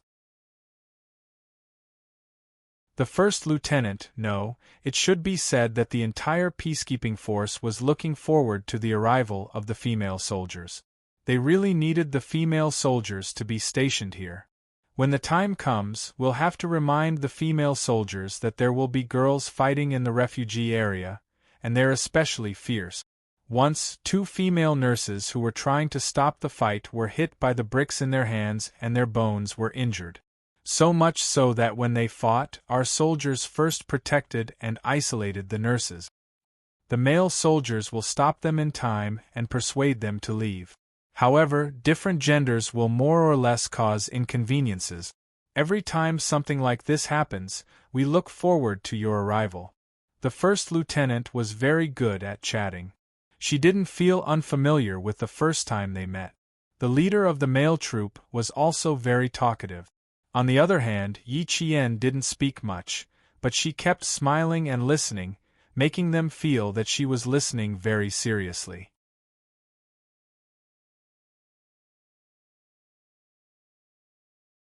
Chapter 5293. Knowing that the female soldiers would not go out on patrol, she was more or less relieved, but she also felt that it was a pity. There was no war in the country, and the female soldiers lacked real combat experience. If they stayed in the camp, it would be difficult for them to encounter a firefight, and they would not be able to improve and train themselves in real combat. She still hoped that the female soldiers would have real combat experience. The special forces had to be a little special, and the tempering of war would make them tougher. Going to the battlefield was not a trivial matter. Even if she had an idea, she could not make a decision immediately. She needed to consider it comprehensively. Yi Qian, who thought as she walked and occasionally spoke a few words, led the female soldiers out of the airport maintained by the United Nations. The open truck that welcomed the 50 peacekeepers was right in front of them. There was no bus, and the windows and pillars of the bus would be affected by vision. It was possible that they would not be able to detect any abnormalities in the surroundings in time. The open truck had an unobstructed vision, and they could immediately defend themselves. It was actually safer. Standing beside a military jeep, Xia Jinyuan immediately saw the person he missed. He did not need to look for her, just a glance was enough. His eyes were burning with undisguised passion. He stared at the person who was getting closer and closer to him without blinking. She was wearing the blue helmet of the peacekeeping soldiers and the camouflage combat uniform of the same color. He could always find her immediately among dozens of people. Yi Qian did not immediately notice Xia Jinyuan. She did not even know that her boyfriend was also in Libya. She did not expect to meet him here. Her gaze swept across the 5 trucks, and suddenly she felt a gaze that made her heart skip a beat. She stared at a certain figure in front of her, and her clear eyes instantly froze. Xia. Captain Xia? Why did she see Captain Xia? Was she seeing things? She could not believe it. She blinked hard and looked again with her eyes wide open. There was no mistake, there was no illusion. The tall figure standing beside the door of the second truck was her Captain Xia. Her mood instantly became excited. Her eyes, face, and body were filled with great joy. If she was not with the lieutenant and the captain of the male troop, she would have run all the way and directly jumped into the arms of her boyfriend, whom she had not seen for a long time. Yi Qian, who was very excited, restrained her urge to run over. The roaring surprise did not make her lose her composure. She quickly stabilized her expression, and on the surface, she looked the same as before. Only her hands that held the rifle tightly revealed how excited and happy she was at this moment. Their gazes met across the air. If there was a substance, there would probably be electric current and sparks flying. Unfortunately, the two of them were able to control their emotions very well. No matter how happy they would not let others see it. With just a glance and a smile of reunion, they already knew each other's feelings and intentions. Long time no see, my little fox. Long time, my Captain Xia. He didn't know if it was his imagination, but he felt that the aura of the green bird was very similar to Q's. Could it be that after being lovers for so long, even their temperaments were similar? Yi Qian also saw Bai He at this moment. She nodded slightly with a smile, and Bai He smiled back at her.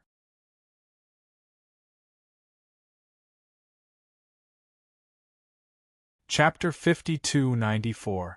Although Xia Jinyuan and Bai He were arranged to pick them up, everything was arranged by the lieutenant leading the team. The lieutenant leading the team did not know that the leader of the female troop was the girlfriend of Lieutenant Colonel Xia, who had accompanied him to pick them up.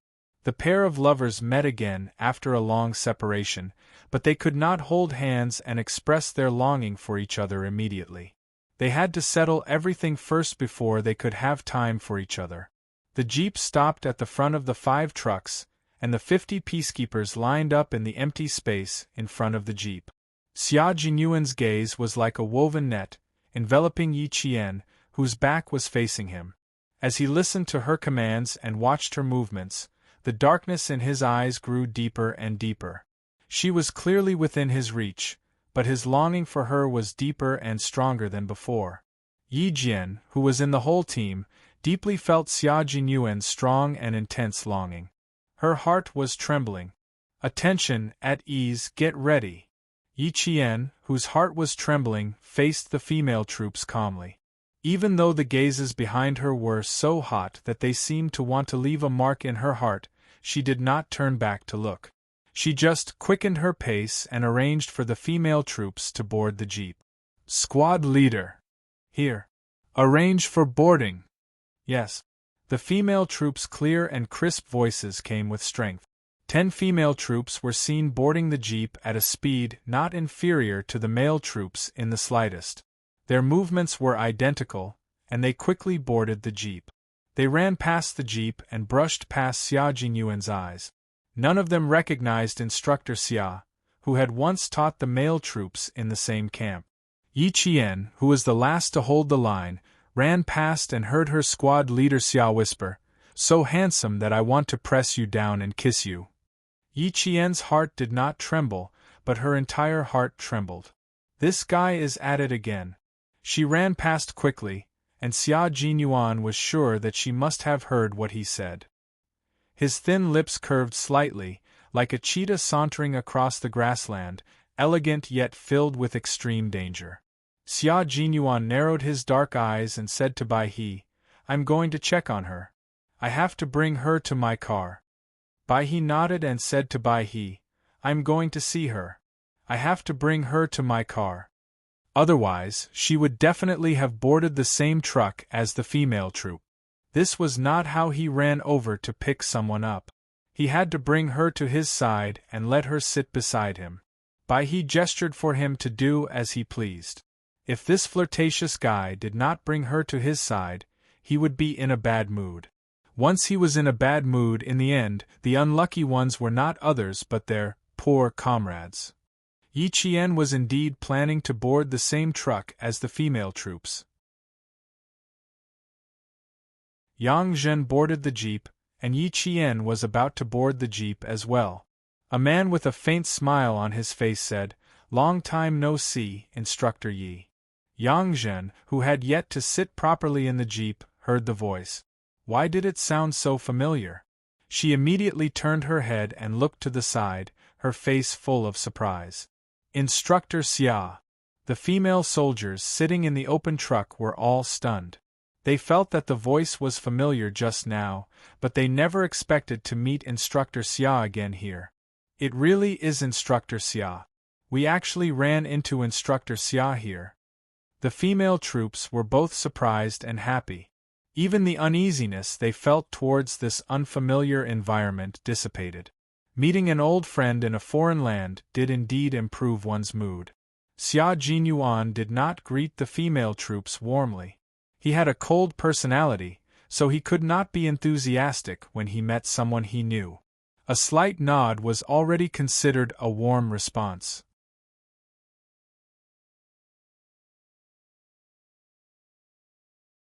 Chapter 5295. Seeing that all the female soldiers had stood up, he glanced at them coldly and frowned slightly. He said in a deep voice, "Take your guns and sit down. Now that you're here, you must be prepared to fight at any time." Before the female soldiers could stop smiling, they were shocked by Xia Jinyuan's cold gaze. All of them held their breaths and sat up straight, not daring to say another word. Instructor Xia had always been serious and could make the male soldiers tremble in fear. They must have eaten a bear's heart and leopard's guts to actually smile and greet Instructor Xia. Only Instructor Yi was not afraid of him. Xia Jinyuan, who had intimidated all the female soldiers into silence, only wanted to ask Instructor Yi to leave. He said in a serious tone, "Instructor Yi, we have some things to discuss with you. Let's talk in the car." Yi Qian thought that he really had something to say and left with Xia Jinyuan after giving some instructions to the female soldiers. Bai He saw the two of them from the rearview mirror and silently gave his captain a thumbs up. Impressive. He really took Qing Niao away under the noses of the female soldiers. Xia Jinyuan's shoulder bumped into Yi Qian's shoulder from time to time as he walked. Bai He silently covered his eyes. Q King, who had been in heat all the way here, could no longer control his coquettishness and openly harassed Qing Niao in public. It was only a distance of 3 to 5 meters, but Xia Jinyuan bumped into Yi Qian's shoulder at least 5 times. What else could Yi Qian say? Yes, she didn't want to say anything. She lowered her head and smiled silently. They hadn't seen each other for more than 9 months. She couldn't help but want to hold his hand, throw herself into his arms, and touch his shoulder from time to time. She was already restraining herself. He, who had silently eaten a jar of candy in the car, wanted to cover his cheek. Love was indeed sweet. He could feel the sweetness even from inside the car. He opened the car door and greeted, "Long time no see, Qing Niao." Yi Qian smiled until his eyes turned into crescents. Long time no see. You didn't smile like that when you saw me just now." Xia Jinyuan, who hadn't gotten into the car yet, felt jealous. "You even glared at me." He was jealous, but Yi Qian blushed. "Don't you have something to discuss? Get in the car." If she let him continue, he would definitely say a lot of things that would make her blush. Since there was nothing to discuss, Xia Jinyuan was not shy. He bent down to get on the car and said to the white crane, "Hey, please lower your head." Yi Qian did not understand what was going on. He suppressed his laughter and quickly lowered his head. Soon, he heard the sound of a kiss that made him sweat. He was wrong. He was really wrong. Why did he recommend himself as a driver? His brain must have been flooded with water. The sound of the kiss was so loud. Couldn't they take care of his young heart? Yi Qian, who was kissed, was dumbfounded. She was so dumbfounded that Xia Jinyuan went straight for her. He bit her soft tongue and sucked on it. It was not a gentle kiss, but it was aggressive. However, Yi Qian could feel his deep love for her. His overwhelming longing made Yi Qian unable to push him away. The passionate kiss did not last long. It lasted less than a minute. It probably lasted for 30 seconds. The white crane only dared to raise its head when the sounds of kissing that made the bachelor sweat profusely were gone. It slowly turned its head and looked at the two of them with a hurt expression. "Gentlemen, I'm still young, and my body is still growing. I'm still developing morally, intellectually, and physically. My heart is still rather young." Fortunately, the kiss was short. If it was longer, he would protest and go on strike to change cars.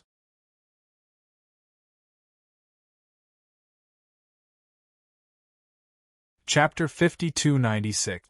Yi Qian felt as if her entire body was about to explode. She didn't even dare to raise her head. She didn't even listen to what he said. Perhaps she was so embarrassed that she blocked all 6 of her senses and rejected all external information. Xia Jinyuan licked his lips and savored the kiss. Hearing this, he lazily replied to his comrade, "You can do this in front of me in the future. You don't have to take care of me." He chuckled. "I need a girlfriend to take care of you." Yi Qian, who was too embarrassed to speak, secretly pinched Xia Jinyuan's thigh to warn him to shut up. She used a little too much strength, so much so that Xia Jinyuan's mouth twitched. "It hurts. Don't pinch so hard. It hurts." Xia Jinyuan naturally held the hand that was pinching his thigh. They held each other's hands tightly and slowly clasped their fingers together. The two of them went from holding hands to having their fingers intertwined. After kissing and holding each other's hands, Xia Jinyuan, who had been a virgin for many years, felt extremely satisfied physically and mentally. His life was better than that of a god. Their interlocked fingers were so tight that they seemed to have become one. The temperature of their palms was close to each other. Their fingers were connected to their hearts. Now that they were clasped together, their hearts were close to each other. He looked at them silently from the rearview mirror. There was a warm smile in her eyes. Q King and Qing Niao's love. Even if they waited endlessly, their feelings for each other would never fade. Every time they separated, they would try their best to meet again. Every time they waited, they would wait silently. Every time they met again, their feelings for each other would become deeper and more stable. This kind of love made people yearn for it. The 40 male soldiers all boarded the vehicle. The lieutenant in charge of welcoming them jogged over. Xia Jinyuan rolled down the window of the back seat in advance. He leaned his elbow against the window and smiled at the lieutenant who ran over. "Lieutenant, I invited the female captain to sit with us. Thank you for sitting in front." The lieutenant wiped the sweat from the corner of her eyes and smiled disapprovingly. "What's so hard about it?" The first lieutenant opened the car door and got in. He turned to Yi Qian and said, "Captain Yi, the barracks is an hour and a half away from the airport. If you're tired, you can take a nap." Yi Qian, whose face was still a little red, smiled and said, "I've been sleeping all this time. I'm not sleepy now. I don't feel tired either." "If that's the case, then let me talk about our camp." The first lieutenant saw that Yi Qian's face was indeed rosy and that he didn't look tired, so he decided to talk about some things in the barracks. Yi Qian, who was blushing from the kiss, listened attentively. Slowly, the shyness on his face faded. As the vehicles drove on, the war-ravaged country slowly unfolded itself in front of the female soldiers like a tattered painting. They saw the deep craters created by the bombardment and the burnt black vehicles, including tanks and the like. Here, there were attacks almost every day. Car bombs, gunfire, landmines exploding, hostage-taking, kidnappings and deaths. There were terrorist incidents that were impossible to guard against every day. And this kind of danger also happened to the United Nations peacekeepers, including the peacekeepers from various countries. The militants would aim their guns and fire at any time. All the restrictions were useless against the militants in Liabi. Liabi, which was close to the northern edge of the Kara Desert, was so desolate that it made the hearts of the female soldiers extremely heavy. Liabi, the most dangerous peacekeeping mission area, was second to none. And the peacekeepers who came here faced danger every day, but they never backed down. They used the guns in their hands to protect the refugees in this war-torn country.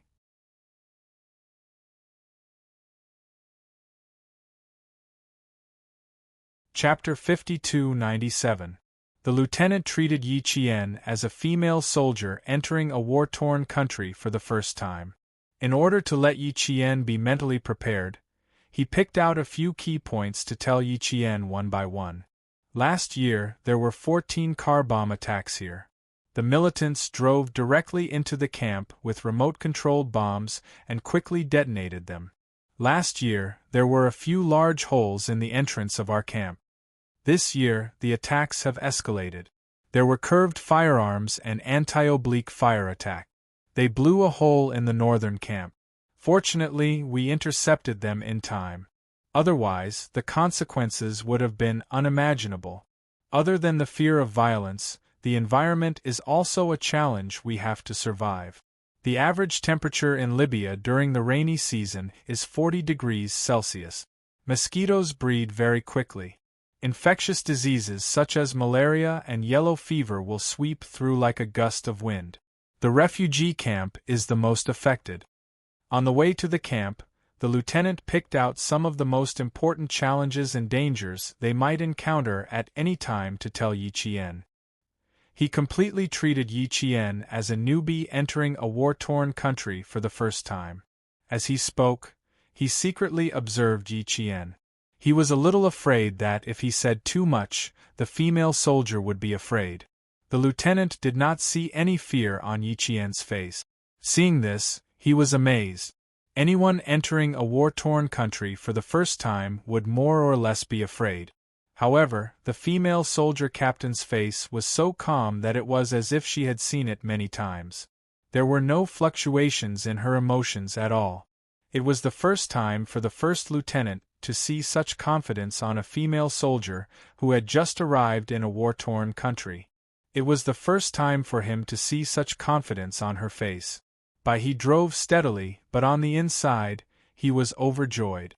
Q King, who was sitting in the back, had a serious expression. His eyes were cold, as if he was using his expression to agree with everything the lieutenant said. Actually, the White Crane felt that it was an expression of depression. Q King, who came to pick her up, could not even find a chance to talk to Qing Niao. How could he not be depressed? However, he could not directly tell the lieutenant that Yi Qian, who was sitting in the back, was a female soldier who had been through countless wars and battles. There was no need to worry that she would be afraid because of this. The lieutenant had good intentions, so no matter how depressed Q King was, he could only endure it. Of course, now was not the time to talk about love. It was already good enough that they could meet. He could not ask for too much. After being separated for more than 9 months, meeting again in a foreign country was enough. Xia Jinyuan's expression wasn't serious because the lieutenant kept talking and he couldn't chat with Yi Qian. He was thinking about why Yi Qian would come to Liabia to help with peacekeeping. The more he thought about it, the more he felt that something was amiss. He needed to think about it carefully and see if he could find any clues. If it really didn't work out, he might as well call back to the country and ask the Major General what arrangements he had. The car quickly entered the city. Yi Qian vaguely heard sporadic gunshots in the city. He looked out through the car window and said to Xia Jinyuan, southeast, about 8 kilometers away. Sporadic gunfire. Yes, the situation here is complicated. The most dangerous peacekeeping area has its own characteristic. It would be abnormal if there were no gunshots for a day. Xia Jinyuan, who had also heard the gunshots, frowned slightly and opened the map he carried with him. He had just pointed to the approximate location of their current location when Yi Qian, who had leaned over to look at the map, stretched out her slender finger and pointed to another point. It should be in this area. The error is not big. This place is about 14 kilometers away from our camp. The camp will be prepared. Xia Jinyuan nodded. We need to take a detour.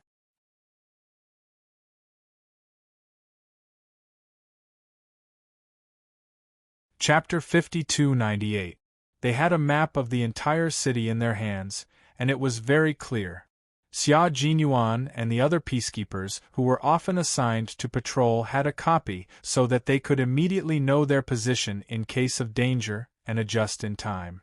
This kind of sporadic exchange of gunfire was similar to people testing each other.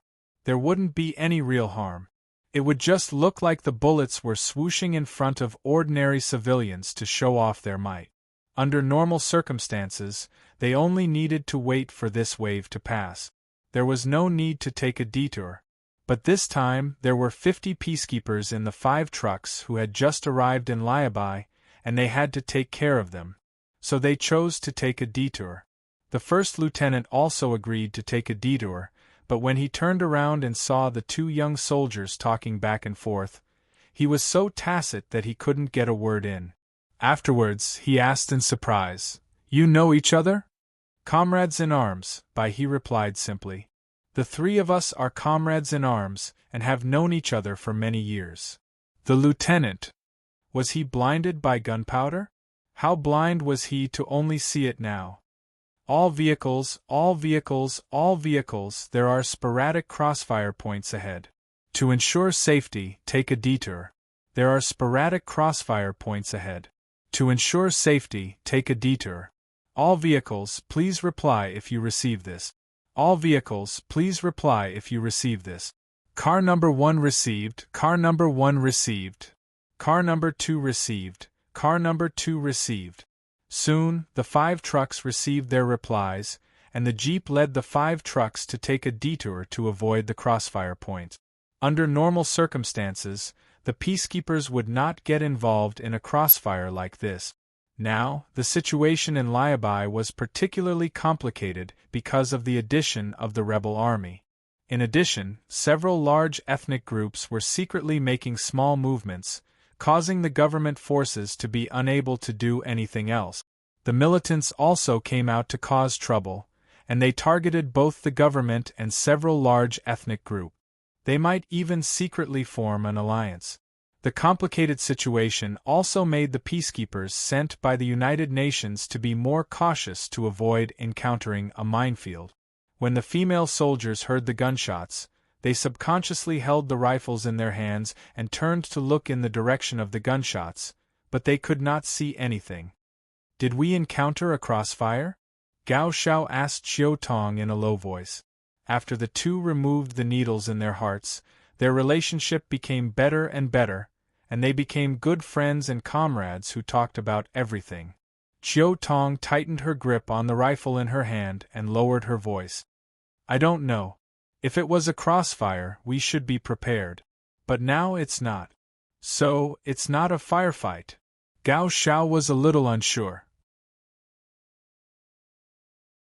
She looked around nervously. Why does it feel like a firefight? We should be driving toward the city. Now it seems like we've taken a detour from the main road. Originally, it was a straight yellow dirt road leading to the city. Now, the car turned down and turned into another road. It doesn't matter if it's a firefight or not. We need to be vigilant and react immediately if something happens. Chiao Tong was very calm. If they really got into a crossfire, they still had guns in their hands. Hold the guns properly. If we really get into a crossfire, you'll be so nervous that you won't even pull the safety bolt. Gao Shao rolled her eyes. Would I make such a mistake? Who knows? Chiao Tong answered with a smile, which made Gao Shao curl his lips.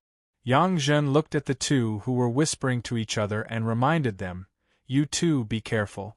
Don't talk endlessly. Pay attention to your surroundings. Yes. The two of them hurriedly answered, no longer moving closer to speak. Only Gao Shao had a big heart and could speak when the time came. Yang Zhen chuckled and did not criticize him.